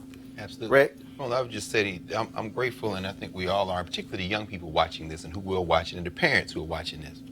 You know, this is on a digital platform. I mean, you can play it over and over again. As a man now in his early 50s who had the honor to spend some time with some of those elders, I'm always reminded, the Kikongo people have a word, lufuki. It almost means the essence. When you sit with an elder who was your age, I mean, you know, most of those folks were in their 40s. Jim Lawson would be considered an elder because he was in his 40s, but they're really in their 30s, and in Jesse's case, in his 20s. And for me now, thinking about the times I've sat with C.T. Vivian and talked about books because we're book collectors, or listening to Jesse Jackson pull all the facts in the world out of the thin air and weave a narrative nobody else could do. But to see Jim Lawson, I'm from Nashville. So to see him in his 90s sit with you, man, that is Lufuki. That is the way you move essence from life to life to life. Young people watch these videos and understand that these elders are going to make transition, but one day, if you're lucky, if we're lucky, we will reach their age. But because of their sacrifice, we have the right and the responsibility to take the next lap and win this victory. Folks, if you go to my YouTube channel, we actually have a part section there called MLK 50. You can see the full interviews with Reverend Dr. James Lawson, with Clarence Jones, with Andrew Young, with Reverend Jesse Jackson Sr., with Reverend C.T. Vivian. What I purposely wanted to share with you over the next hour, the interview with Xernona Clayton. You'll hear that she, of course, joined the movement along with her husband. She worked with Coretta Scott King as she traveled around the country singing, raising money for SCLC. But it was what she said, the things, because she also was the last person in Atlanta who worked with him to see Dr. King alive.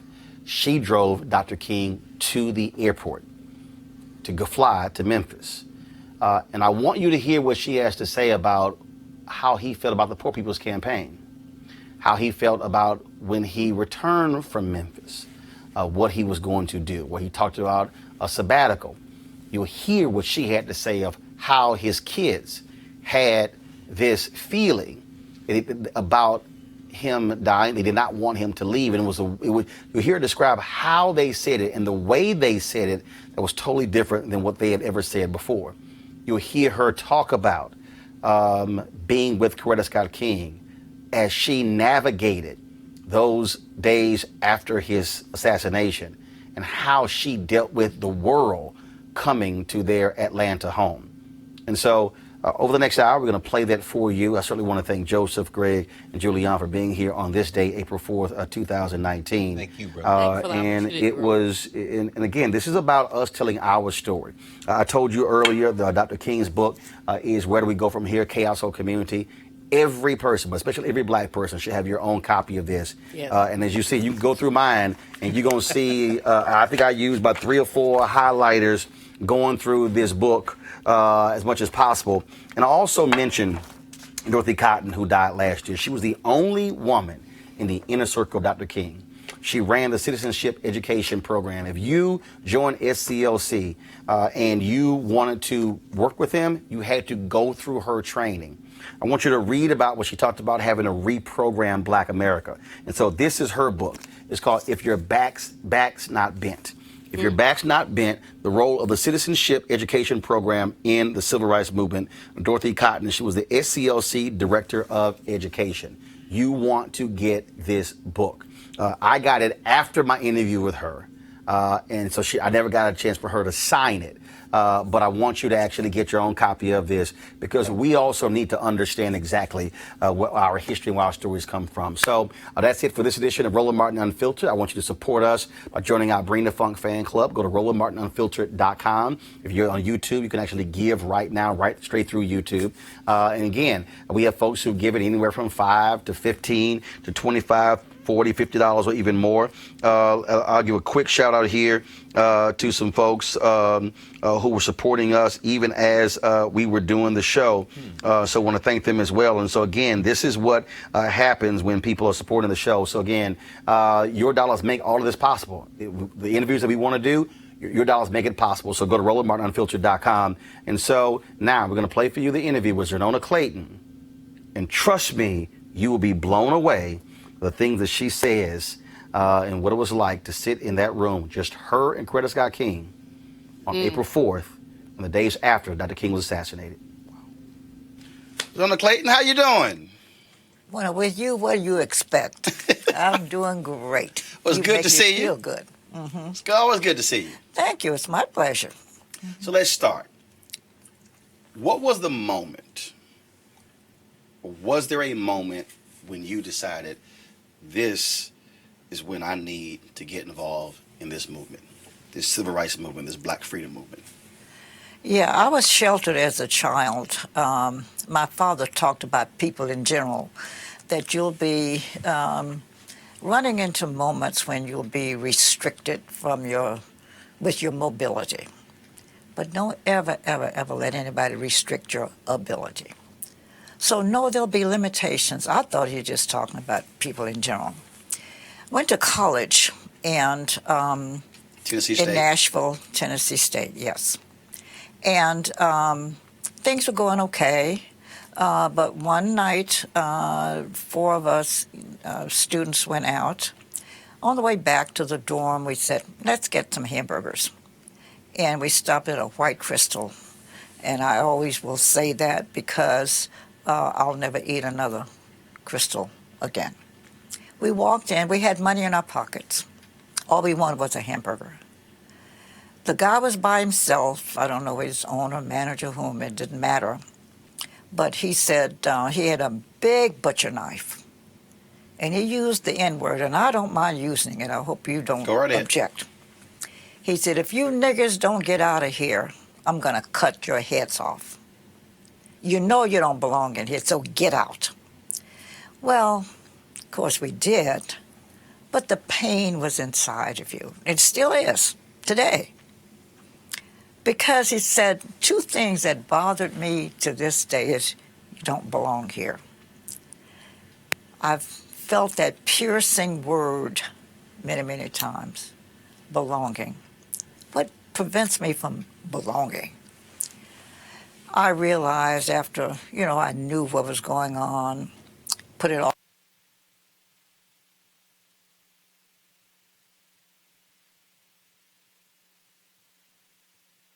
I wasn't completely naive, but the reality hit. I knew that I was Black in America, and there's nothing I could do to pretend like I wasn't.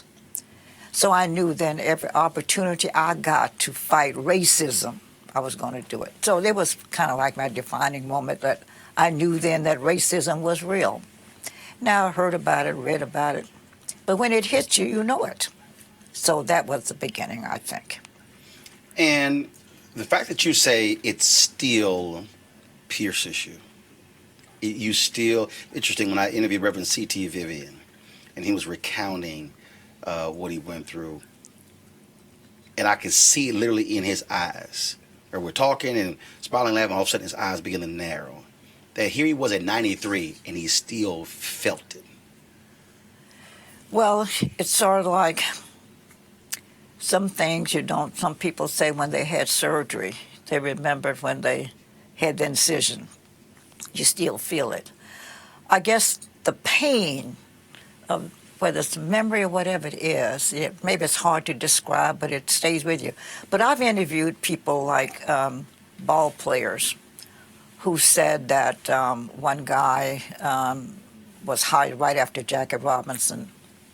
And he said the owner of the team, the manager, would say, listen, guys, we're going out here to play ball and we're going to win. It's not just you. It's the team. The team. Everything he said was the team. This is team spirit, not you, the team. He'd go out, play ball, win, come back. The team came back. Then he would have to go to a segregated area behind the curtain.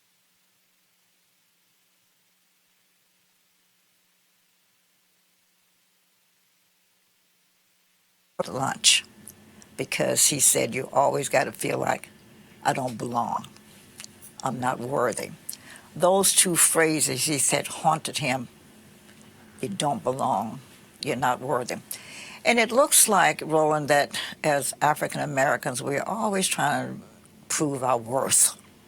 And it's happened to me 100 times. I don't have time to tell you all the times. But you hear white people say, you don't belong here. You know better. Well, why don't you belong? You hear it today. Today. You hear it today. I mean, even when you hear these conversations, when you look at the attacks on NFL players who are protesting and Colin Kaepernick, go back to where you came from.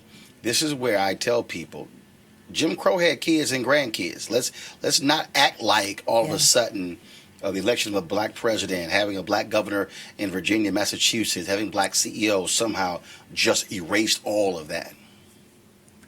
That's true. We just seem like that ugly head of racism keeps raising itself. And our political times today are not helping. I think we're in a climate now where it's okay to bring your hatred out. It started with Obama when he was president. I think they just resented the fact that he had made it.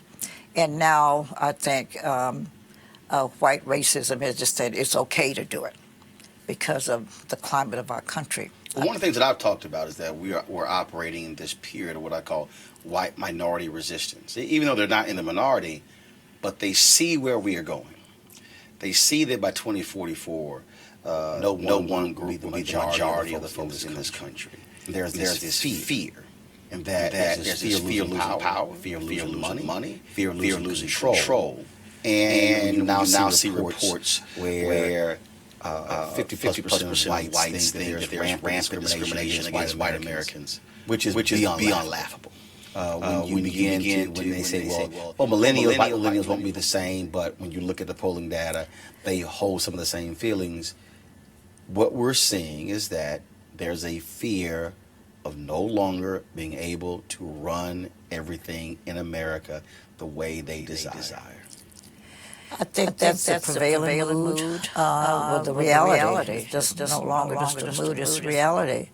That we have proven a lot of our value, even when it's not acceptable and not accepted. It's proven that we can control, we can do, we can work, we can perform. And I remember getting a letter from a white mother in mid-America who said that she was taught, this was in a relationship to the Trumpet Awards. She had been watching the awards and saying that African Americans had been doing a lot to add to the richness of this great country. And she said it was that typical awakening for her that her mother and father both taught her that all black people were lazy. She said, didn't say some, a lot, all. She said all black men would rather stand in line to get a welfare check than to get a paycheck. That all black women would rather have a baby than have a job. So she grew up hating us. And it wasn't until she just kind of latched onto the viewing of the Trumpet Awards and saw the contributions we were making that her notion now was changing. She said we piqued her interest, and she started going to the libraries, trying to learn more, and found out that her parents had not told her the truth, that she now had 2 girls. One was 3 and one was 5. And she did not want them to grow up in the same ignorance she did, so sent us the tape for the Trumpet Awards. And that was what she was calling about. That notion is not widespread. I think there are people who still feel that way about African Americans. But the reality is the picture is a lot different from what people perceive us to be. We're doing things now, running and governing and performing and doing well. And it doesn't set well to those who want to believe otherwise. But the key thing you said there was, this was a woman who was in middle America. We call it flyover country. We saw after the election of Trump, all these people said, oh, we've got, these people are frustrated, they're losing opportunities, and we've got to really understand them. And every time I would hear working class, that's what they would be talking about. And I kept saying on television, wait a minute, hold up. They ain't the only people working. Mm-hmm. Let's stop acting like they are. And the reality is, in a lot of these places, it's 90, 95, 98% white. They don't know any of us. They don't see us. And so they have these perceptions. They listen to conservative talk radio all day. They watch Fox News all day, which further amplifies that point of view. Of course. And then all of a sudden, you get a Trump. And then people begin to say, well, yeah, we got to listen to their fears. And I'm going, if y'all broke, I can show you some folks in the inner city broke. Mm-hmm. You think you got bad schools? I can show you some bad schools. But in many ways, they're voting against their own interest. And then somehow saying, well, it's our fault. Well, I think it's always easier to transfer the blame and the critiquing to the other group. It's easier that way because it takes it off from you. I think that I really wish Martin Luther King was still here today. His strong teachings of love and understanding, and he used to say all the time, we can live together. We can respect each other. And his notion always was that he didn't think that all white people hated us because they loved to hate. He said so many of them perhaps would not hate us if they knew who we were. And I think that's where we've been derelict in our history and in our schools, not showing the contributions that we've been making. We've been contributing. And yet you've got a segment of the population that you don't belong here. Before SCLC, you worked with the National Urban League. Yes. Talk about that, and also you going undercover? Yes. Well, what happened is I felt like, I was really doing a lawman's job, but it was really a job of enjoyment, really. Because what had happened in Chicago at the time, and this was, I'm talking like the 50s, they had good business people, companies, and I'll just name a few. It doesn't matter to me. I hope I won't hurt you. It's all good. Marshall Field was a big conglomerate. I mean, little girls grew up saying, one of these days I'm going to Marshall Fields and get a pretty dress, Marshall Fields was big, and Spiegel's was a mail order, and Montgomery Ward were mail order giants. And so they were good guys in terms of, like, contributing with the NAACP dinner. Mm-hmm. They'd buy tickets. But they wouldn't hire people. So the Urban League said, well, let's see if they really are good as they pretend to be. And so what they started was a program to see when the want ads come out, like, did Marshall Fields have some openings? If so, then I would go, and we were always stationed in position about 5 minutes away from Marshall Field's office. And we called and said, I see, because back in the 50s, if you could type pretty mm-hmm. good and you could speak English, you could get a job as a clerk typist. That was a good entry-level job. Right. So they had some clerk typist positions. So Urban League said, okay, call. I'd call and say, is that job open? Oh, yes. Very nicely on the phone. Okay, I'm going to come and apply. Hang the phone up. Less than 5 minutes, I'm there. And then, oh, gee, we just filled it. You fill it in 5 minutes. You know? So I document the responses, and that's why we'd go to the major giants and kind of broke up that whole facade of we're good guys, but maybe not as good as we ought to be. So I want to deal with that, because I keep making the point to people, don't get confused by companies today who buy tables and make nominal contributions. Right. And in some cases, our organizations will give them an award for, they bought a couple tables every year. Mm-hmm. When I say, hey, if you spend $5,000 on tables, but then you won't put folks in executive suites, that means that we're losing out on $1, $2, $3, $4, $500,000 jobs, and all we're getting for it is a measly couple of tables. Mm-hmm. And so it's amazing to me how that still happens today. And unfortunately, a lot of us will not demand that. No, wait a minute.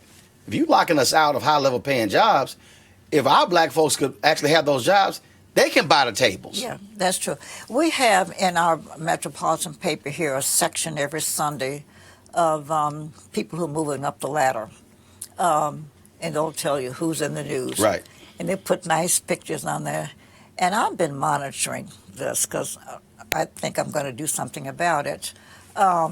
Because too many Sundays, I've charted Sundays like I have right now, 8 Sundays in a row. Mm-hmm. Not one black person.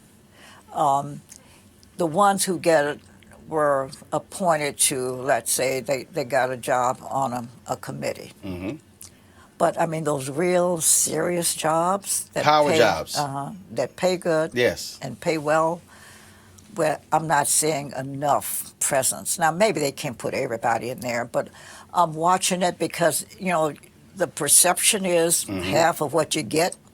It becomes a reality to some people, and I don't want to accept that as my reality because I'm too active and I'm too important in my own thinking to let something like that just slide by and pretend like we don't notice it. But I'm noticing it, and that doesn't mean, and I don't want to just knock everybody down right now with that statement, but it doesn't look good for me to read that Sunday after Sunday that the jobs aren't there, the appointments are getting on committees, but that's not a good job. So what was the point when you decided to join SCLC? Well, I was married at the time to Ed Clayton, who was the editor of Jet Magazine, and he had a great reputation of getting the job done. He was good at writing and everything. Martin, at the time, we were living in Chicago, but Martin was here growing also. They'd moved from Montgomery to Atlanta, and he was feeling the growth, and he said, we need publications, we need public relations, we need somebody to help with speeches. And so he just started asking as he traveled, who's a good person? He said Ed's name came up every place he went. He said, you probably can't get him, but he's pretty pricey, but he's the best.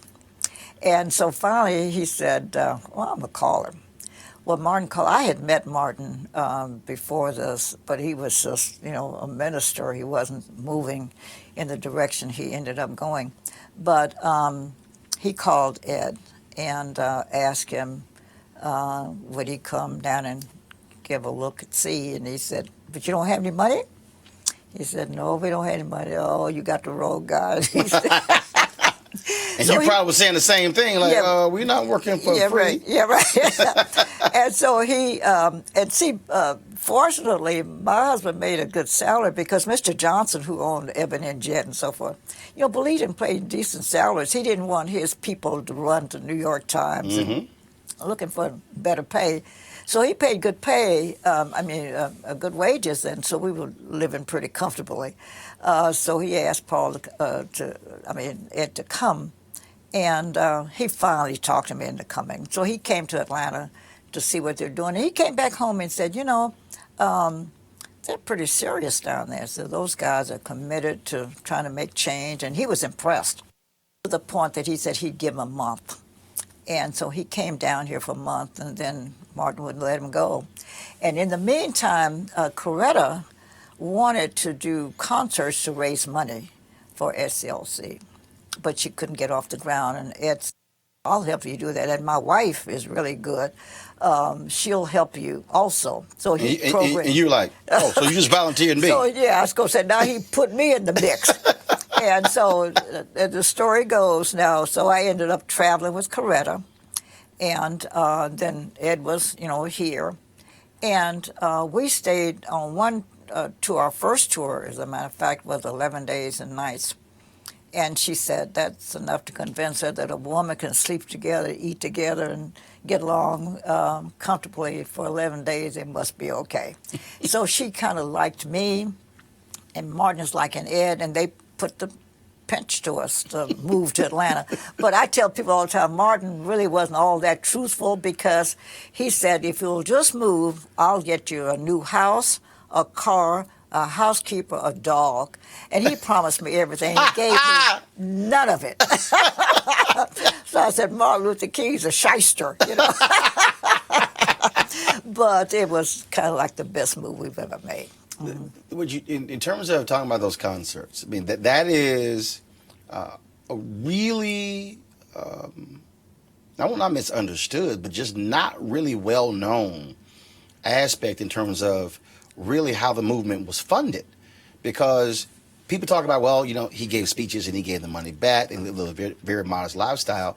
But those concerts helped pay for the SCLC, helped pay salaries. Oh, they were very successful. And she, the nation now is beginning to embrace Martin Luther King. He was getting bigger all the time.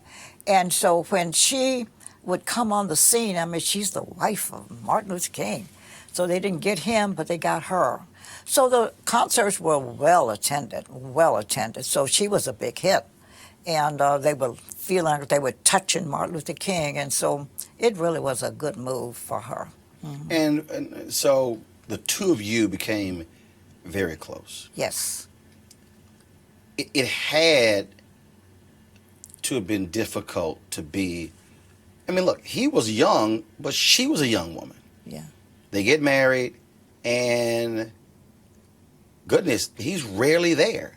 I mean, the books that I've read, I tell people all the time, and when you start looking at 18, 20, 22, 24, 26 days out of the month, you're seeing your spouse 2, 3, if you're lucky, 4 days in a month. But let me tell you, without revealing a lot of private information, the King family, old man King, we called him Daddy King, and Mama King, they were pretty strongly entrenched in the city, well-to-do, comfortable leaders and all of that. They had picked a girl for Martin to marry. He was off at Boston, and Coretta had gone to the conservatory, so they were both in Boston at the time. And Martin knew that the girl here was handpicked by the family, and he liked her. It was a very prominent family. And that was the person that they wanted for Martin. And Martin was going in that direction till he met Coretta. And I can tell you this, Roland, today, and looking back, and the other woman's a very fine person, and she ended up, marrying well. But he chose the right person. Coretta was a woman who was wed to the cause. She not only married him, but she married his mission. And so she accepted his absences. She was so organized. Like when we were on the road, she'd call back home to her housekeeping staff and say, Dexter has reading lessons at 2, and Bernice has to go here, and Yolanda has to go there. Be sure they keep their appointments and somebody get them there. She was running the house from afar. Now, Dr. King didn't like for her to travel that much, and she didn't travel as much as she wanted to, but he said one of us has to stay home with these children. So he was very strongly committed to somebody being there. But she didn't stay away long, and she would plan her absences more when she knew he was going to be home. But it worked out very well, but she was committed to that cause. His cause became hers, and she kept it to her end, his end and her end. You talk about being married to the movement. When I was talking to Merle Evers Williams, she at Dick Gregory's funeral, she said the public really doesn't know this just really unique relationship that existed between her, Coretta Scott King, and Betty Shabazz. And she was just talking, and she was just saying, you know, if folks have no idea, we would get a call and be like, look, I'm sick of this. I'm leaving him. She said, we've been on the phone going, no, you're not. Just go ahead, just blow your steam off. And she was just saying how it was just that the three of them shared something that other people had no idea about. And then when you begin to talk about the other folks in the movement, whether it was Andrew Young, whether it was Hosea Williams, whether it was, I mean, you go down the line, the spouses literally were in this thing together. It became their lives. Exactly. It wasn't just a job. And they all wore it so well. You know, I knew them all. And they wore the mantle of leadership in the absence of their husbands so well. And I have nothing but admiration and respect for all of them, because they all had families, you know, 3 and 4 children to the family. And they carried on extraordinarily well. When you were working there and you're in the middle of this, did you ever say, we really are changing the world? Or was it just, we're just going through it day by day? Oh, no, you knew you were making change. I remember, and you told me how you just interviewed Reverend C.T. Vivian. I remember so well how he was on the steps of the courthouse, he and some other people, pleading to come in just to register to vote, just to register to vote. And he was beaten severely in the blood. And I see that footage sometimes. I said we ought to play it every election. The blood running down his face, just trying to register. And then we fast forward and we get a voting rights bill, the right to vote. Now, what bothers me in all of that is that, you know, I still hear people say, it looks like rain. I heard it may rain, so I may not go. Oh. And so I just I'm telling you, I just shiver in my boots. And this year just really blew my whole mind. I had no idea that this year, I thought we were doing better each year when I found out that this election, this last major national election, that we had one of the lowest turnouts we've had in many of them. Yeah, in 20 years. Black turnout. I couldn't believe it. Lowest in 2 decades. I couldn't believe it. I don't know how anybody could stay in bed on election day. But I said, if they see the footage of Reverend C.T. Vivian and the people who helped get us to this point now where you can go. So it didn't matter whether it rained or not. You didn't have no place to go, so you didn't have to get up. And now you can't even get up now because you can. It bothers me greatly. People don't vote. But the changes were so apparent. You know, I felt every change. I felt proud of it and a little bit of the ownership of it. Thinking back, just the different touch points, the different on the timeline. Which one of those moments really jumps out at you? Was it a bill? Was it a march? Was it a speech? Was it a death? Was it where you think back and you go, man, I was a part of that? No, there was not one. I go back to each moment and relive it. While the description of the moment would vary, the pain, the suffering, the pride, the joy, the angst, all of those moods are the same. I remember going to Jackson, Mississippi, just for convention, And one of my many jobs was to pick up the special guests who were coming in. And I went to the airport, and there was Mrs. Parks, who didn't have anybody to pick her up because, you know, these were chauvinistic days also. So women were second. And I said, oh, Mrs. Parks, I didn't have, you know, any information to pick her up. I didn't know she's on that flight. And I said, listen, I have to pick you up, so you just wait right here. I'm coming to pick somebody else up.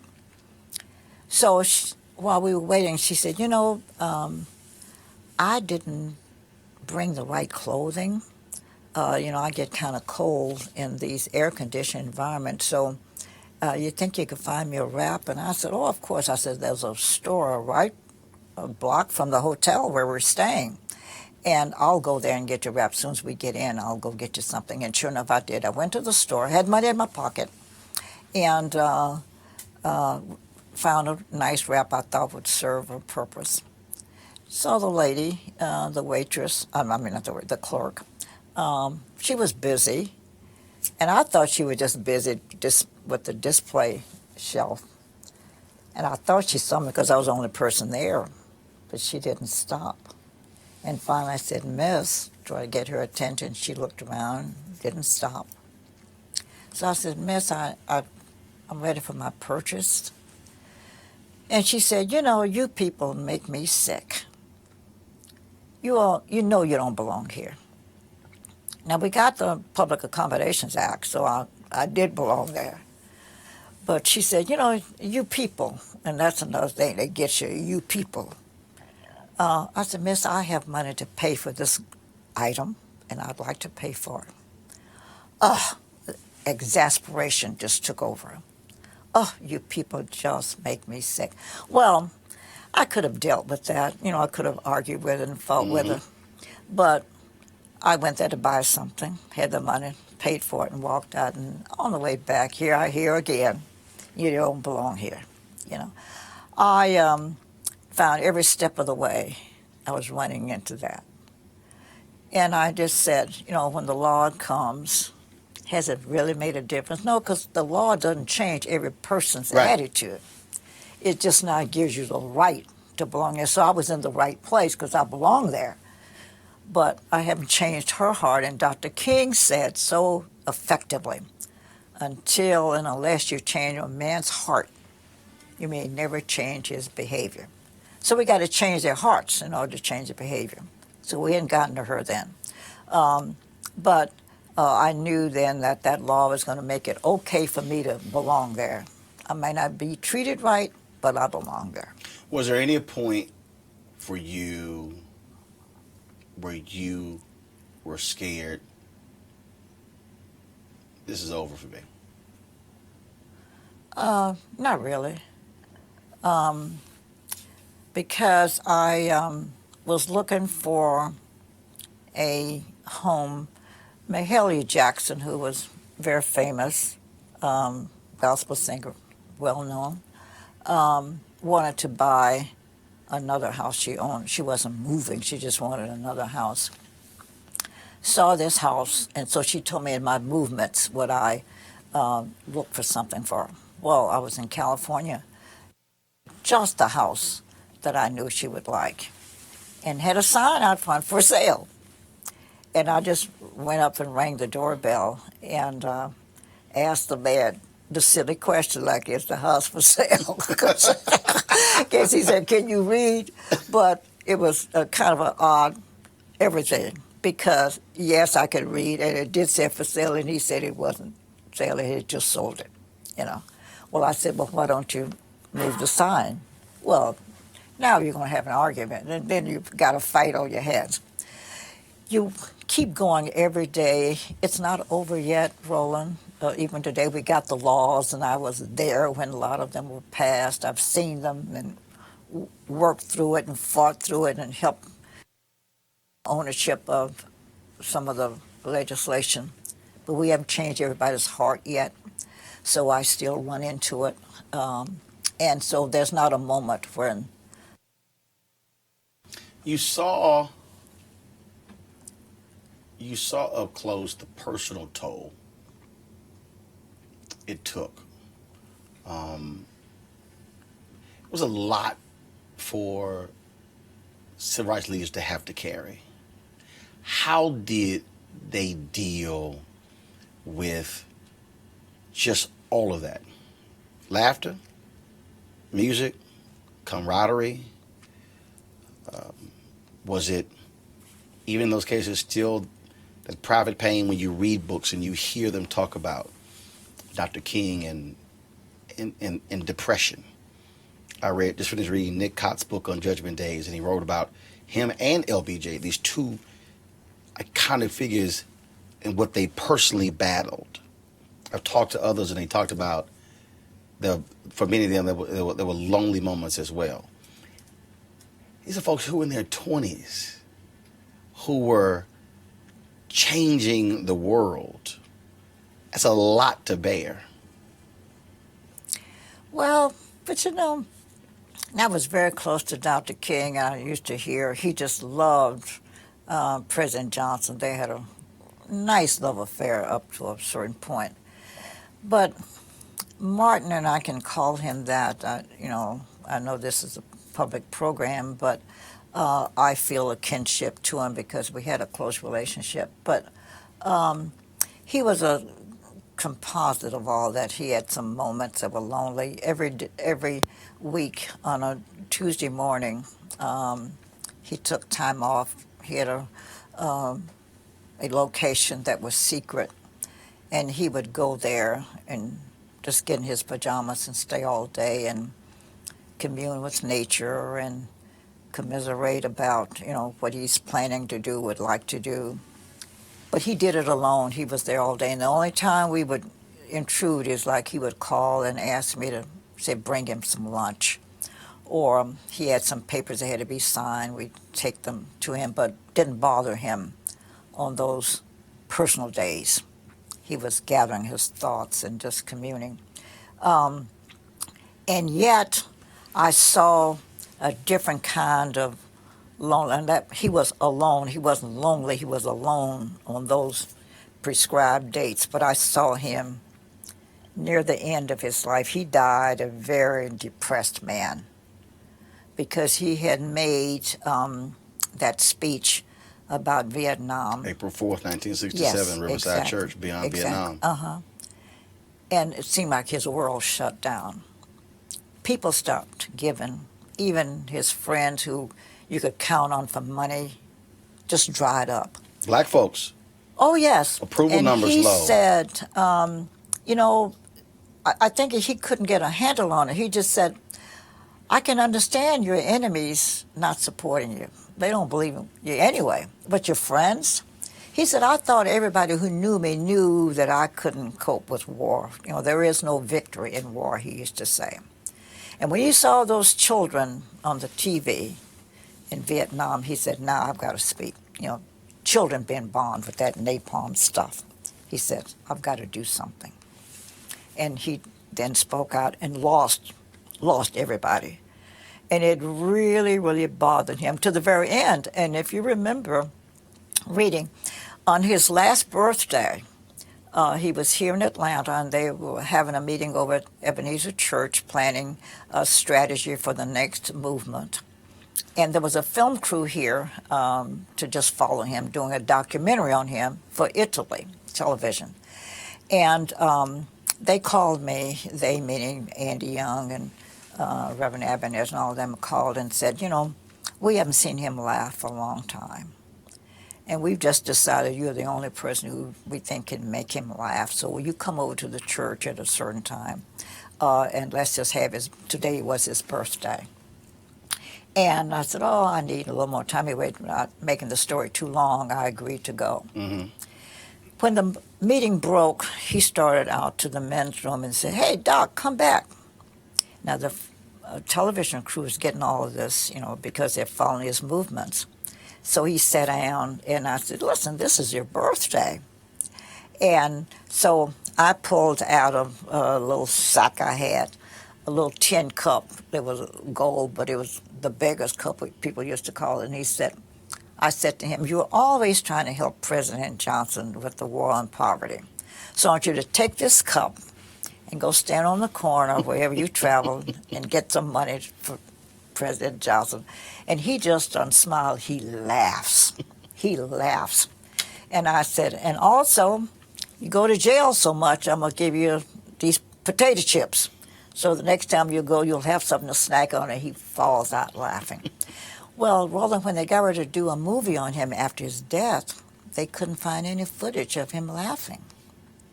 And so this footage became the most valuable footage. This is now still used. They use it hours on the prize and use it now for lots of things. But it was the first time he had laughter on his countenance for months. He died of a broken heart because he could not understand how people couldn't support his view on Vietnam, killing people. Now, I tell you that story because the man was mixed with, he was such a humorist. I mean, in private, there's nobody funnier. I even said to him one time, I said, you know, you don't have to worry about the future in a job. When you solve all the problems of the world, you can go on stage by being a comedian. He was the funniest man ever. Everybody agreed to that, those who were privileged to be in private moments with him.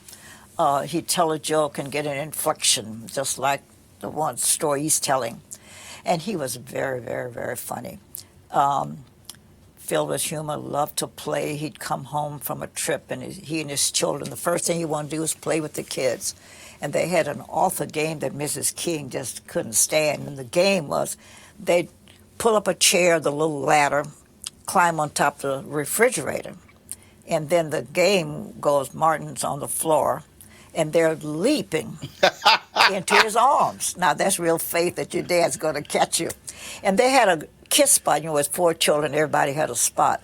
And he would catch the kid and then kiss him, and always he'd kiss the wrong spot. Daddy, no, Daddy, that's the wrong spot. Oh, and then they'd have a fight over the wrong spot. And they would just fill the kitchen with laughter. Mrs. King didn't like her. She figured they were going to kill themselves. But I saw in that picture faith in their father, faith that they could leap down and he would catch them. Having the father in the house, playing the game, getting the kiss spots, that was more pleasure for him than it was for them. It was pleasure for all. So to see him in the years that he lived, filled with the laughter, and then see him go out of the world with the sadness bothers me. You mentioned that last year.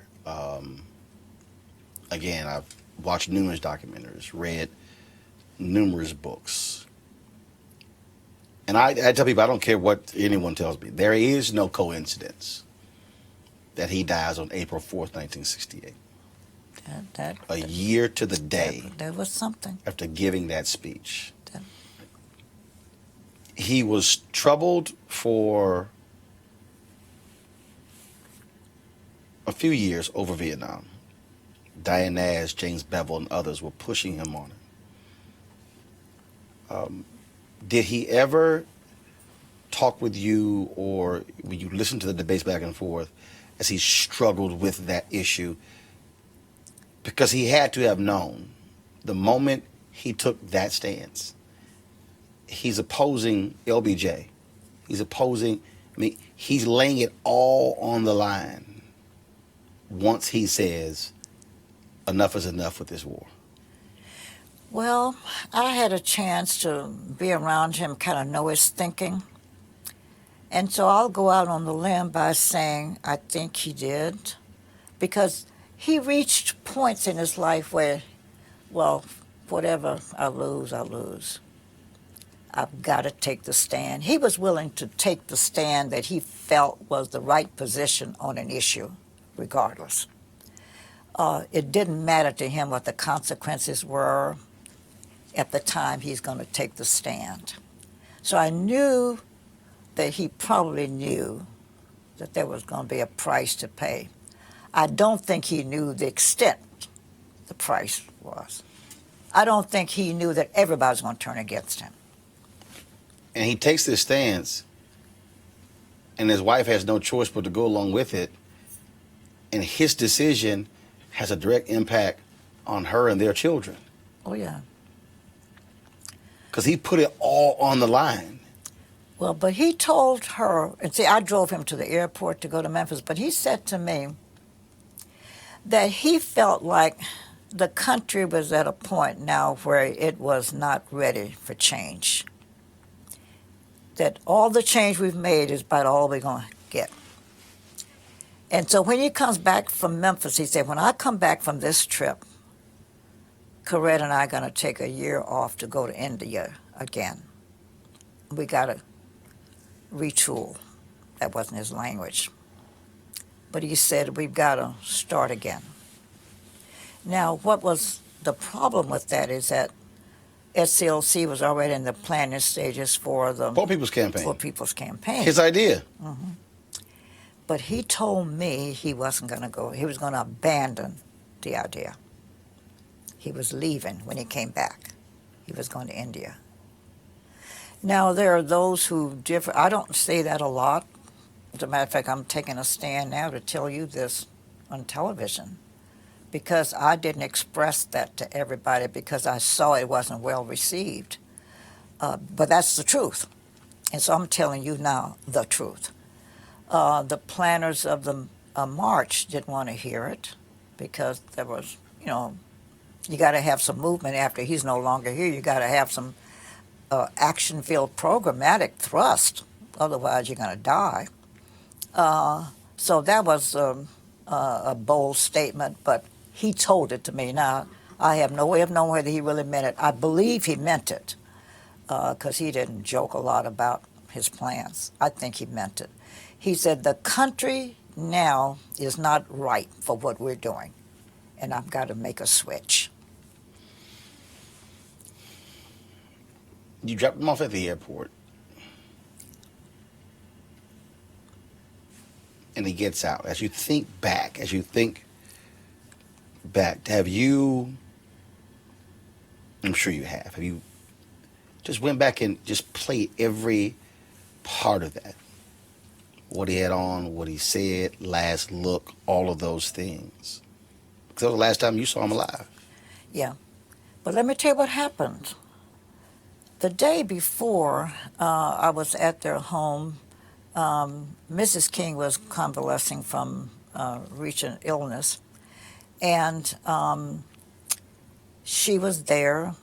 Mother-in-law, well, Martin's mother was there, Martin and I.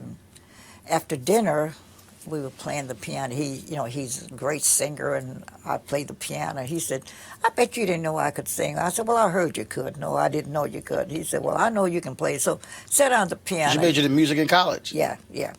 So we had such fun. We were singing and, just having a great time. When we separated, the evening ended, I went home and told him I'd pick him up the next morning, whatever time established. But Mama King called me that night about 11:30, and she said, I know you're taking ML to the airport tomorrow, but tell him something for me. Said, just like that fun we had today, I'd like to have more days like that. I know I'm the mother and I have to understand he's busy, but you see to it and tell him I want him to plan more fun time for family hour. Will you do that for me? I said, of course. Well, I told him, I said, now your mother called me and I told her she wants more of your time and we're going to see that you do that. Well, guess what? About 3 or 4 o'clock Atlanta time, because Memphis was an hour behind us, he called her. Talked to her about an hour and a half. She said it never happened before. Could you take your mother for granted? He knew she was going to be there. She was supportive of her. The son loved him dearly. But he didn't bother to call her. But when I saw her that first time that night, because I went over to check on them, she said, listen, when this pain subsides a little bit, I'm going to tell you how much I appreciate what you did. Because he told me you told him what I said. And that prompted him to call. And they had a big laugh about, here's the call. And he knew, I think, because he called his brother. He'd never done that before. Called him on the phone, I understand, talked a good time with him. He did a lot of odd things. I talked to him, and he said to me, why does my room number sound so familiar to you? I mean, to me, he said. And I said, I don't know, because I don't know what room you're in, because we'd switched hotels. And he said, it's 306. And I said, well, that's my house number. And I said, you've been here enough, so I guess you make it the relation. That all of these things were odd things that happened that day. April 4th. Uh-huh. It was early in the day. He called me. And then he called his mother, called his brother, and Andy said they were playing pillow talk. I mean, pillow throwing, whatever. After he came back from court. Yeah. Came in and they had played a pillow fight. Yeah. And so he did a lot of things that day that were unusual, I understand. I wasn't there, I was here. But he did a lot of unusual things, Oh, I tell you something else that was most unusual. Coretta's favorite gift is red roses. And every birthday, her birthday's in April. April 27th is her birthday. Now, he left on, was March, I guess, when he left Atlanta. Mm-hmm. He bought her some artificial flowers and left them in the library of the house. And he told her to go get the flowers. And, no, he told the housekeeper to tell her, when he leaves, go get those flowers out of the library. She was angry. He said, did you get those roses? So she said, yes, but I'm mad about it. She said, why? He said, because they're artificial. And guess what he said to her? I didn't know whether I would be here on your birthday or not, but I wanted your roses to be here. Now, he died. That was April 4th. Well, that was April 3rd when he talked to her. Her birthday is April 27th. He said, I don't know whether I will be there in person for your birthday, so, but here are your red roses. You know, she kept those roses a long time. 6:01 p.m., April 4th. Shots ring out. How do you find out? I was having dinner with the Grand Dragon of the Ku Klux Klan. And the maitre d' knew my relationship with the Kings, and she came over to the table and gave me a note.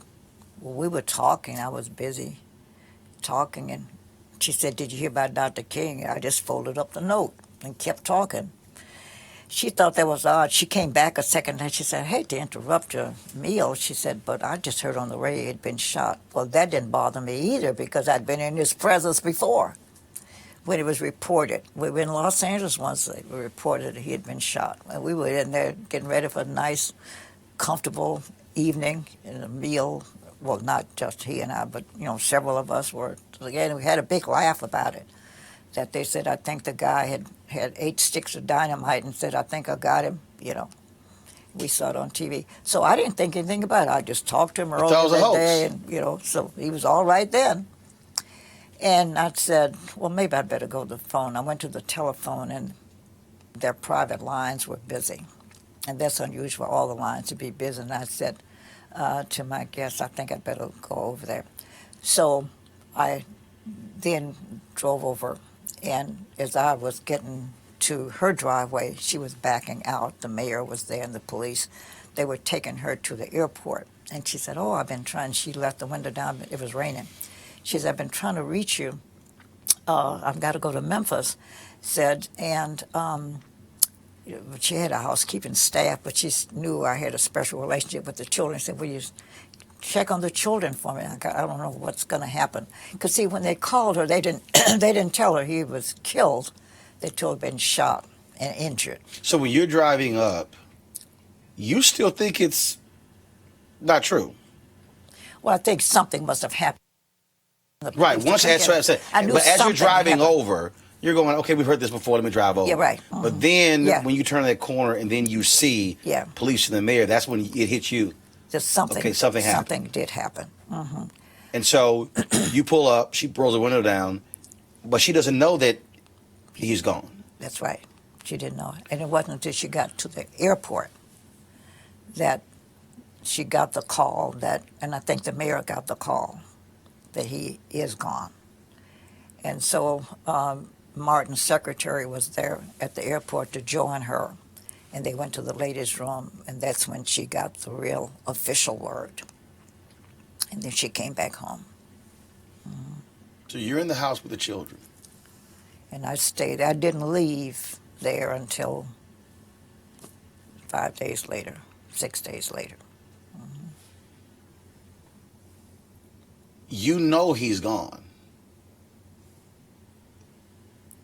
Did you wait for her to return to tell them, or they made aware, the children? Oh, I would never, not even consider telling the children.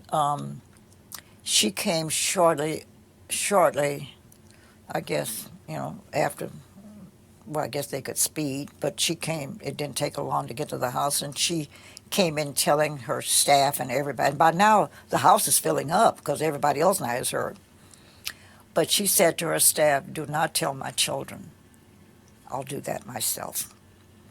And so her bedroom was at the end of the long hall in the house. So she decided to make that her solace. And then people up front would answer the phone and then direct the call back to see if she would take, and that would be the interceptor. I just stayed with her. But she got ready to go tell the boys, and she asked me to go with her.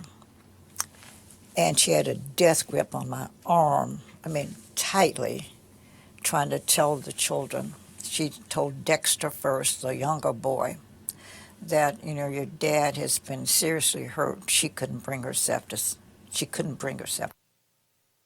She said, your dad's been hurt. Well, how bad is he hurt? She said, pretty badly, I understand. But we'll talk about it later, but, he's not coming home. And I've got a lot of things to do. And he said, well, if he's hurt, and he jumped out of his bed. He said, if he's hurt badly, why are you still here? You all do everything together. Why are you still here? And he was chastising her. And she said, oh, well, got a lot of decisions to make. And she was calmly still holding me so tightly. And then we went to the other side of the room, which was the other boy's side, Martin. And she told him, he was older, so she said, it's pretty serious. And so we got a lot of decisions to make. I don't know what we're going to do first, but it looks like he's very, very serious. She still can't say. She couldn't say it. And he said, well, what must I tell my children? My friends at school tomorrow. So she said, well, you're not going to go to school, so you won't have to worry about that. And he leaped up. What do you mean? I have to go to school. Miss Davis said to be no cutting her classes. And I laughed later, not at that moment, but I said, that teacher put cut these classes. But she finally got out of the room, and then she had a sigh of relief, that she finally had told them. Now, Bernice was too little. She was only like 4, I think, and didn't understand. But Yolanda came in, and she sat on her mother's bed right beside her, and they embraced, crying, like, we're big girls, we're not going to cry. Daddy wouldn't want us to cry, so we're not going to cry, Mommy. We're going to pull this thing together. The two of us can do this. And they are wailing. The most poignant moment. That was a difficult moment for me, and I guess I was crying too, because they were just embracing tightly, saying, we're not going to cry. We're not going to cry.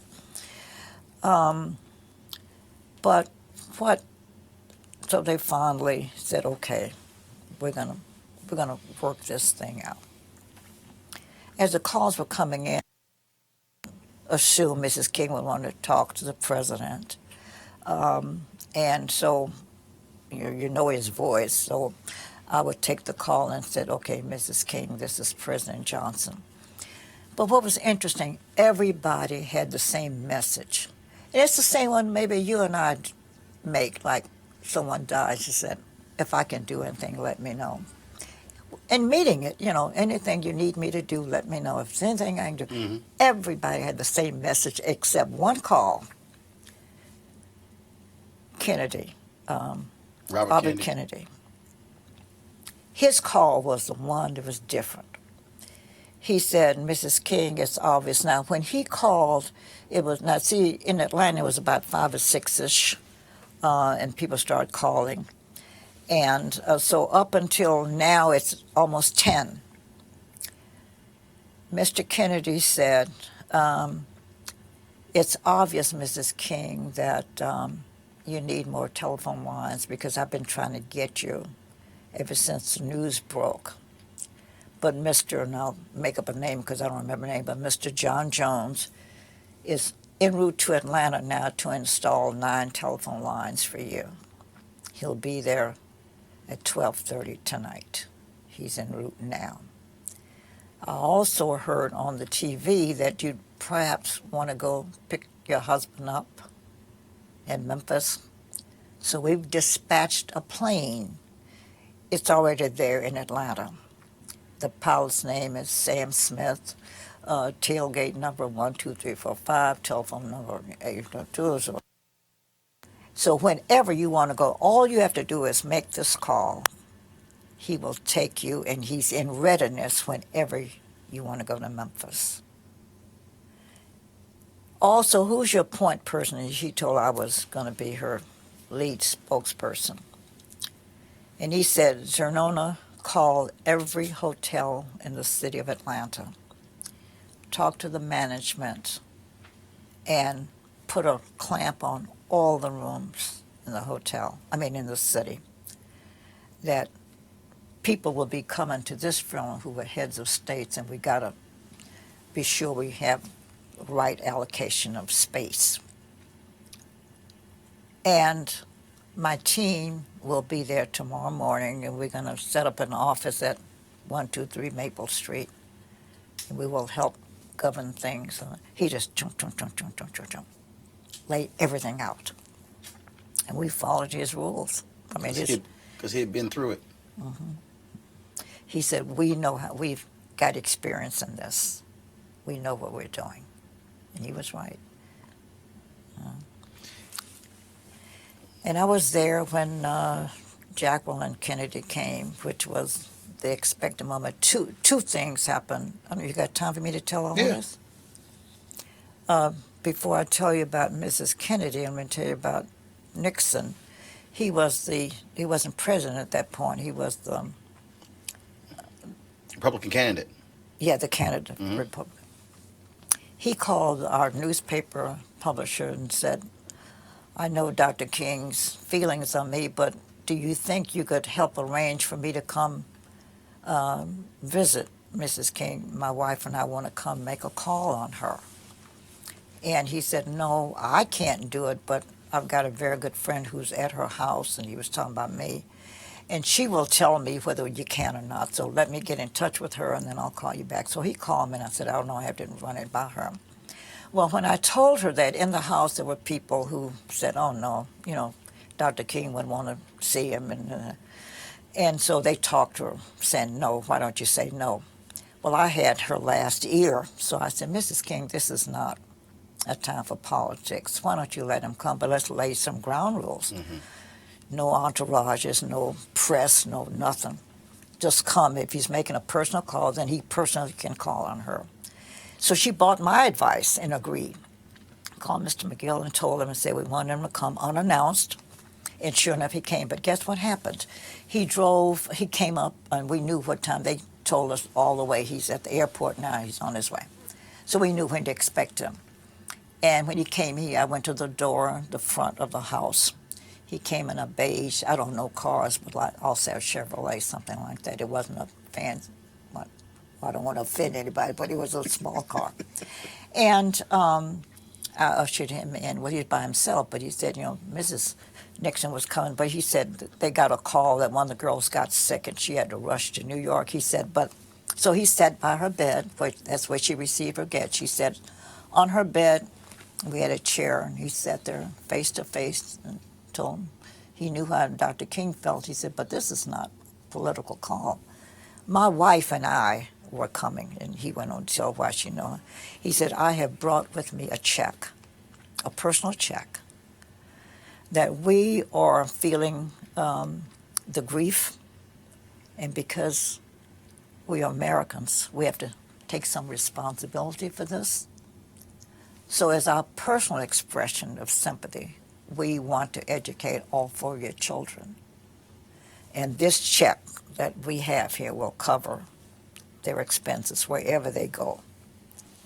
There's enough money to educate all 4 children.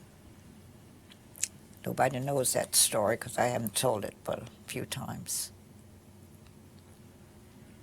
Then we were told that Mrs. Kennedy was coming, and then the day she was due, she said she couldn't make it.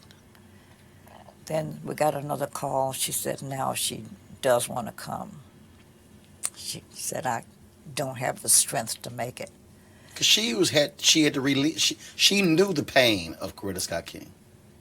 You're getting my script ahead of me, because what happened is she finally came. And as I said, describing, you can get the picture of the house. The front door was up there. Coretta's bedroom was at the end of the hall. When she came, they told me she was here, so I went to greet her to bring her back.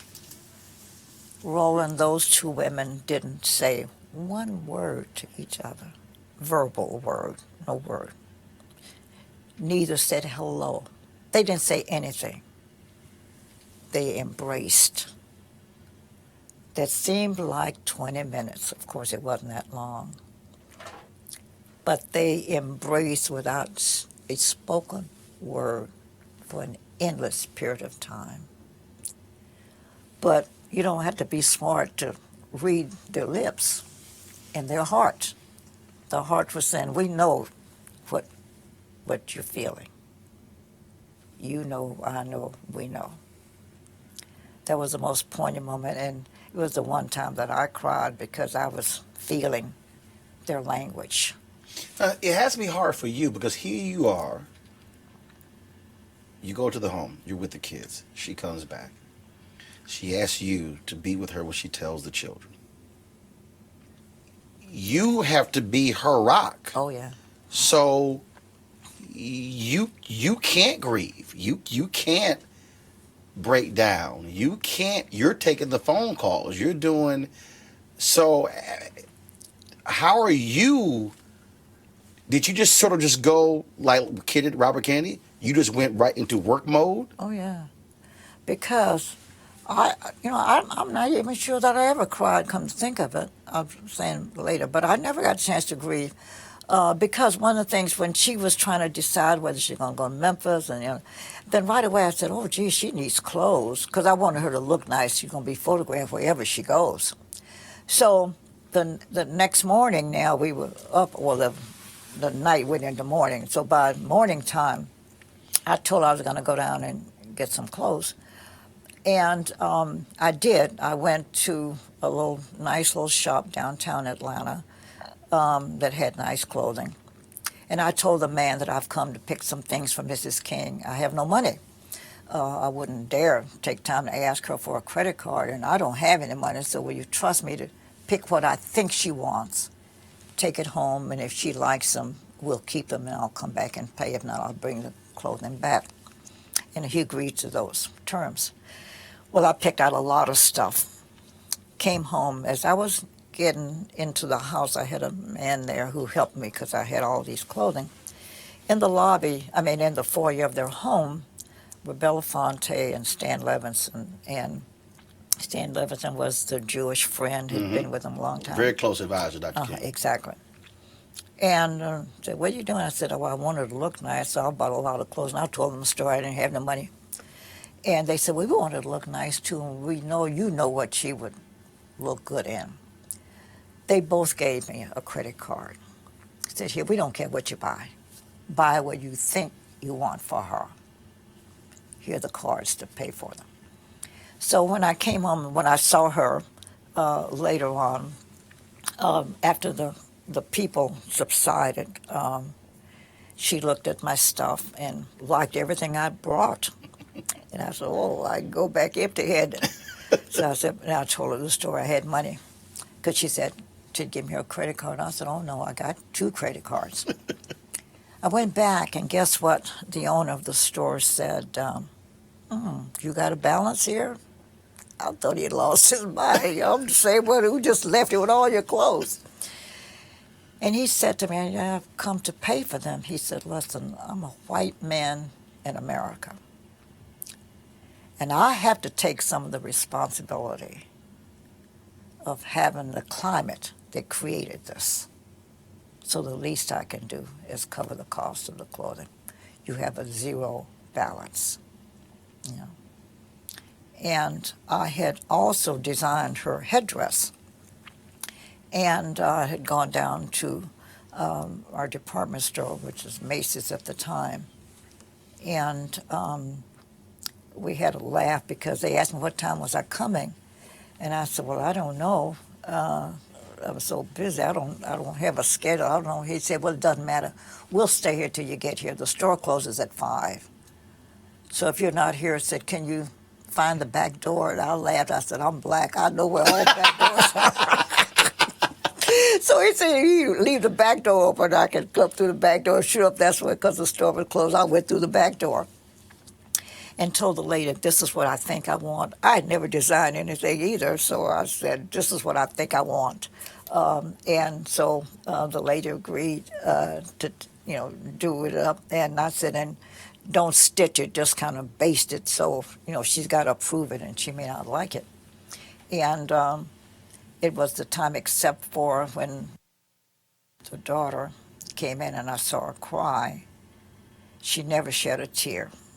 That woman was just strong, making decisions and moving, never cried out after that. But when she tried on the headdress, then she looked in the mirror. And I'm sure she's saying that this is what I'm wearing to my husband's funeral. And she broke down that time.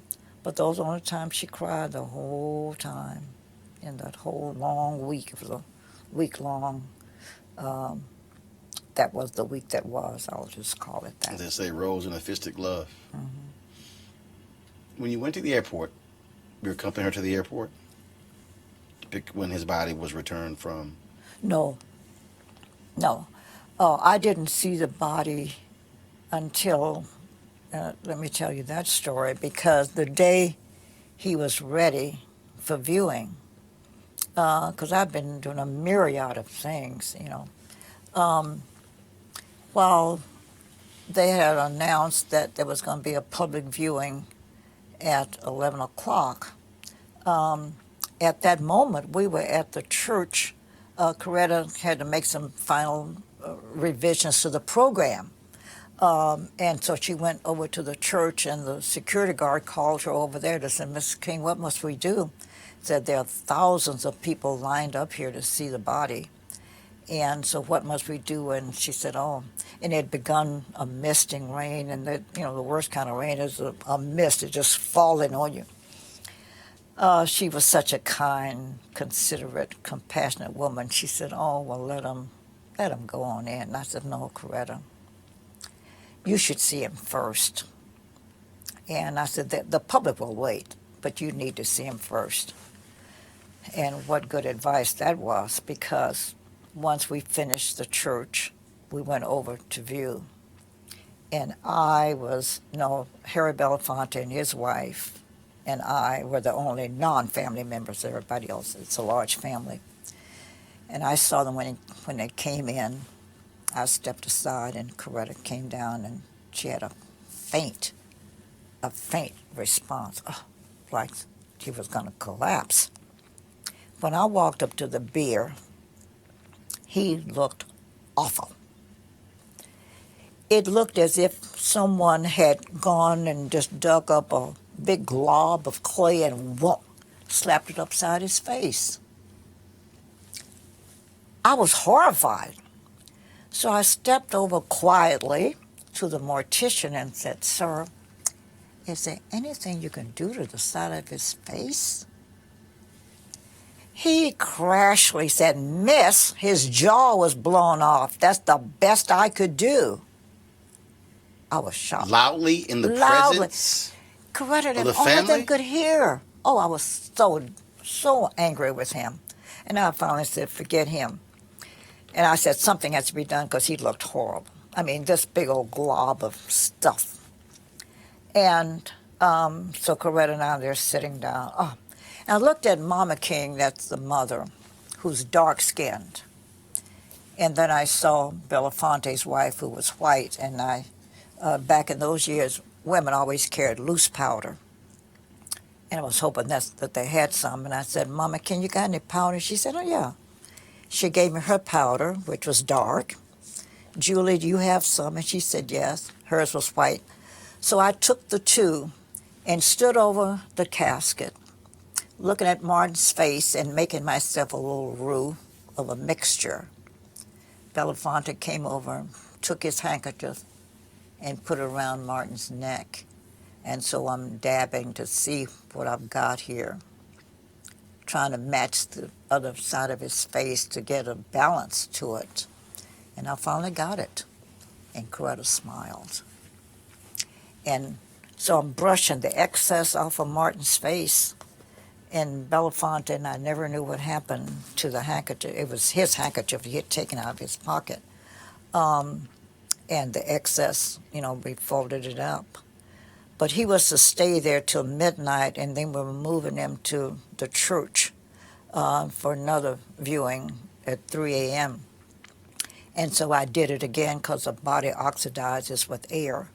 And so I went and did it again. So I did it 3 times before the actual funeral.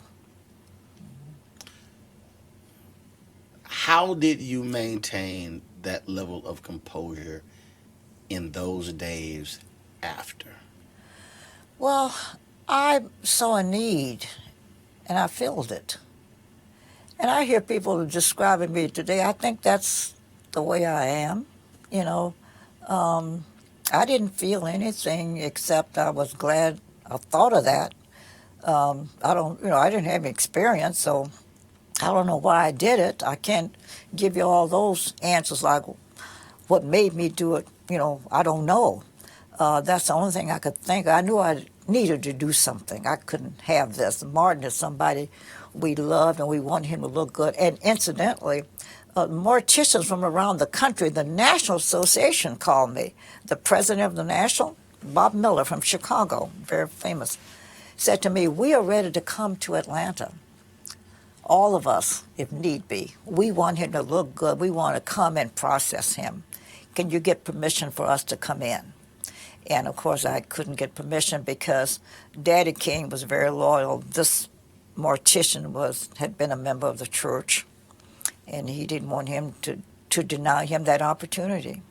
And I was sorry because the people who had real experience would have done a better job even than what I did. Mine was a makeshift stuff.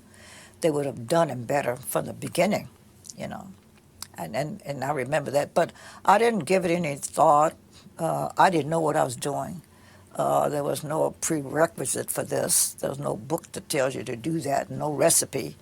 I just did it, and it worked. Were you with her when Lerone Bennett came in and said, "Mrs. King, they're not going to let Ebony and Jet into the pool photography area to shoot the funeral"?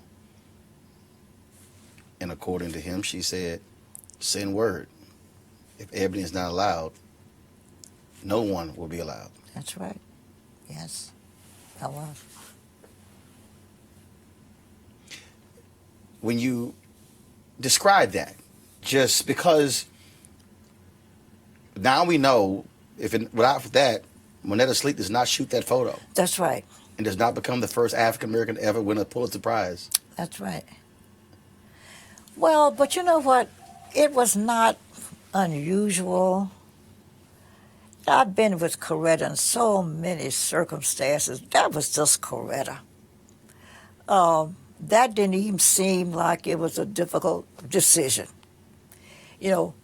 We who are black believed in Johnson Publishing, Ebony and Jet, all that it represented. So I had something similar, you know, with the trumpet wars. They're going to monitor the press. The black press couldn't come in. Oh, just no way could that happen. You just knew that would not happen. So it was easy for her to say, no way. Oh, yeah, they're coming in here. And so, but to know her, that was not atypical either. You know, she would just make sure, and her senses were always sharp, always sharp. That funeral did not dull her senses. She knew everything that was going on. She described for you everybody was there. She could tell you everybody that came to that house. She could tell you everything. You know, she was an unusual woman. Unusual woman. Being on the LCLC staff, he's assassinated, he's buried.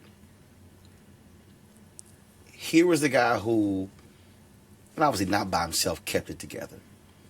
You had Andy Young, executive director. You had Ralph Abernathy.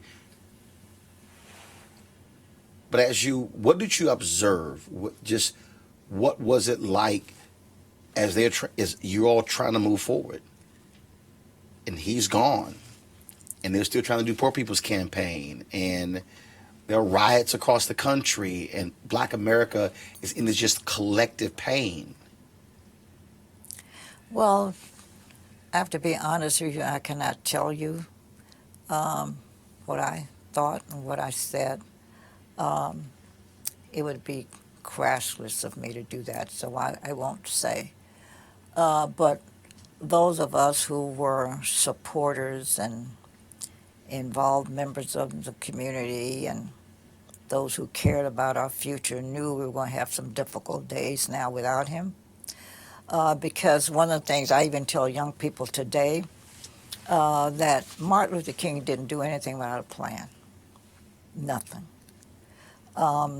He had 5 men who he considered his battery of advisors. And he'd call them in to say, Who are those 5? Oh, I don't want to. Okay. I've read enough to know 4 of them. But here's the thing. It's written someplace, so yeah. I guess I could, but I don't want to. He would call them in. And these were people who didn't tell him what he liked to hear. What do you think? They'll say, this is what I think. And if you disagree with him, that just so be it. But that's why he picked them, because they would tell him what they thought he ought to do. And that's what he appreciated about them. But he would tell them at the end of every meeting, gentlemen, appreciate your time. But I'm going to mull over everything you've said, call all the thoughts. Then I will make a decision. May not be what you recommended, but I will make a decision. And I will stand by my decision, good, bad, or indifferent. That's what Martin was. If it failed, say, well, I made the wrong decision. But that man let you know all the time, I'm going to lead with a plan, and I got to pray about it, think about it, and then act on it. And so throughout his career, so when now I've got to put into context what he said to me at going to the airport. I'm not going. I don't feel that the country, because he felt that that Memphis thing was set up. He'd never had violence on the march. Right.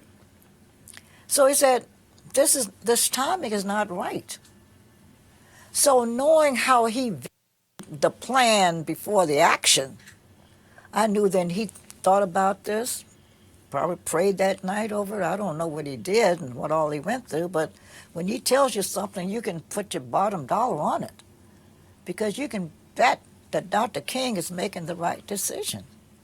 The only thing that we can say he tripped up on is he misjudged Chicago. Mm-hmm. But he was advised not to go to Chicago, and he didn't follow the advice. Yeah, but the Chicago Negro was very particular. Yeah, right. So he went there, and Daly said, this is my town. You're not coming in here. And people had told him, my husband told him, he said, no, that's town. He ain't going to let nothing, you're not going to tear up Chicago. And so he realized now, and I think I've seen where he laughs about that Chicago was tough. It was tougher than Alabama and Mississippi and every place else. Well, he actually was quoted as saying, and the reason I quoted because when I moved to Chicago to run the Chicago Defender, even though this was 2004, he goes to Chicago in 1966. Negroes were the same way. I'm using Negroes for a reason. Mm-hmm. They were the exact same way.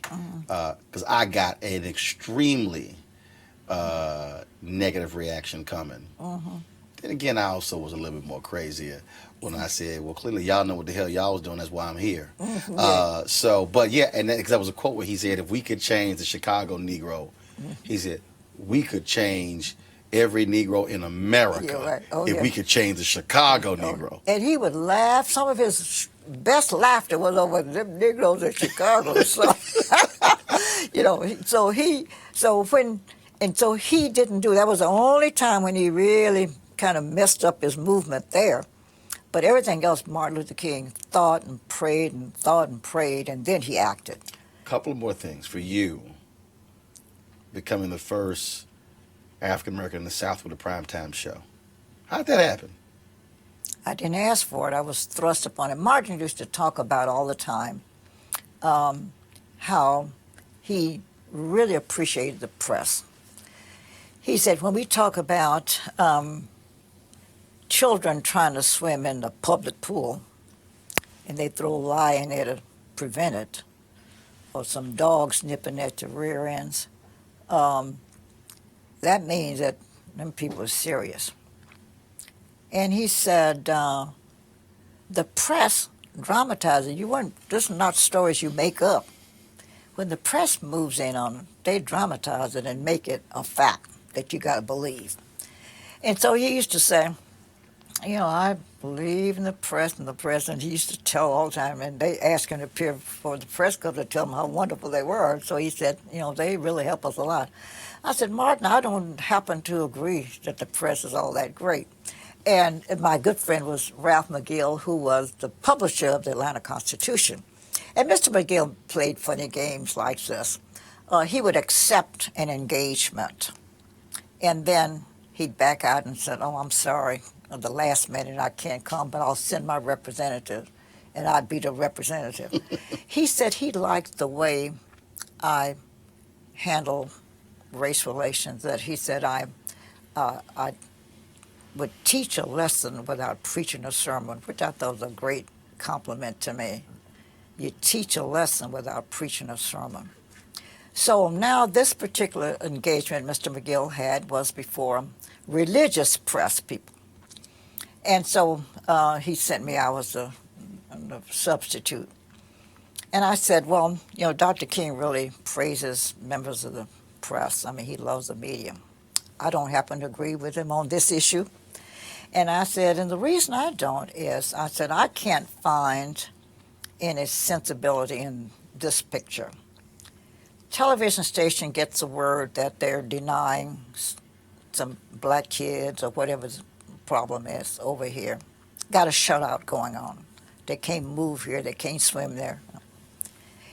So now the white assignment editor gives the story to a white reporter who carries his white cameraman with him, and they go to the scene of the shutout.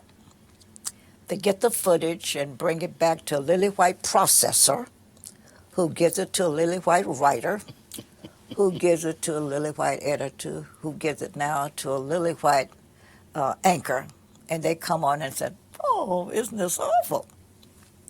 And I said, I don't see the difference. It's shut out over here, it's shut out over there. And that was my speech.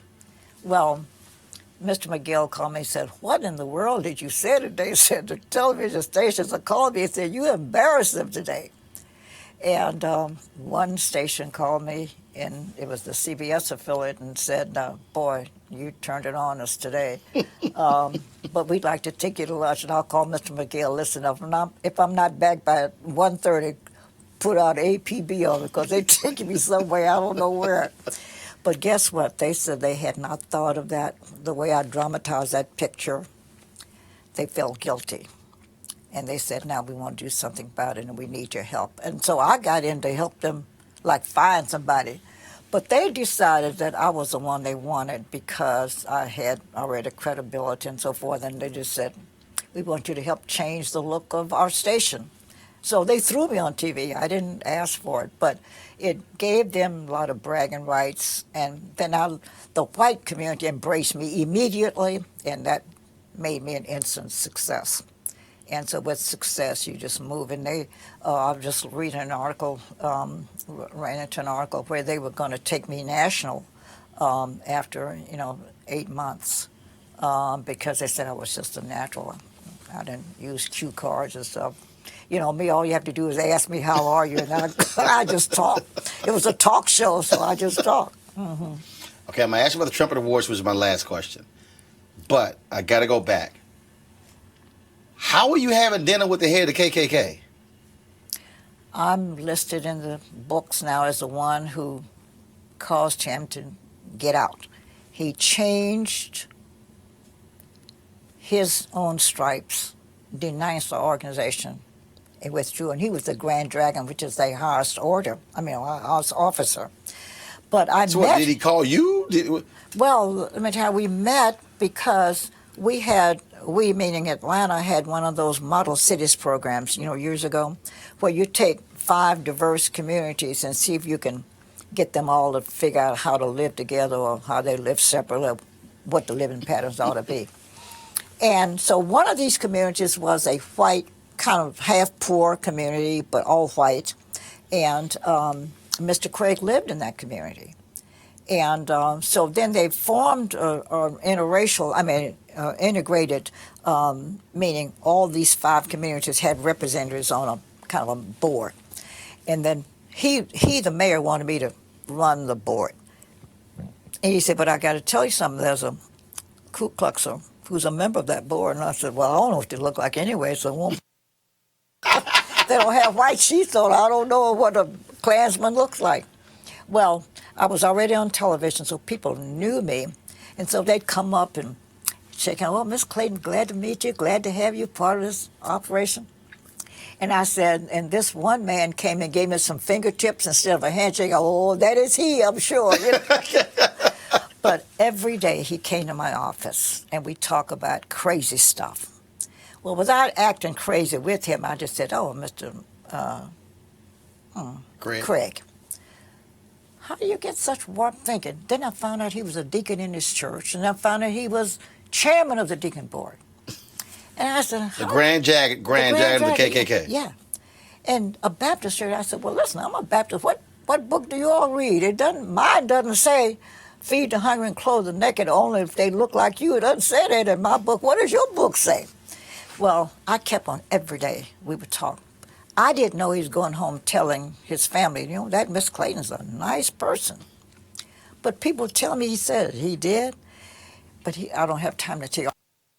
But I'll just knock it down. Oh, Mr. Gray. But I said, let me ask you this. Now, in my church, the pastor is the head man. But that deacon is second to the pastor. And you chairman of the board. How can you stand before that congregation with bigotry in your heart? Knowing you're filled with it, and now you got to stand before them representing God. How could you do it? And I said, you got children. Every Friday, he would tell me what he's doing on the weekend. Get up the kids, put the robes on, they go out to do harm to people. How could you do that as a Christian? Well, that's the way I would talk to him all the time. I was the most surprised person in the world when one Saturday I went out shopping, came home. On my street, I had all these cars, police, television stations, had cars in front. What in the world? Since I live in the hood, I thought I'd been burglarized. And what happened is Mr. Craig had a press conference. He announced he was getting out, denouncing the organization, and he was getting out. And credited a black woman with changing his negative attitudes, and I was that black woman. And then that was the story. Just went all over them. And we got tons and tons of mail.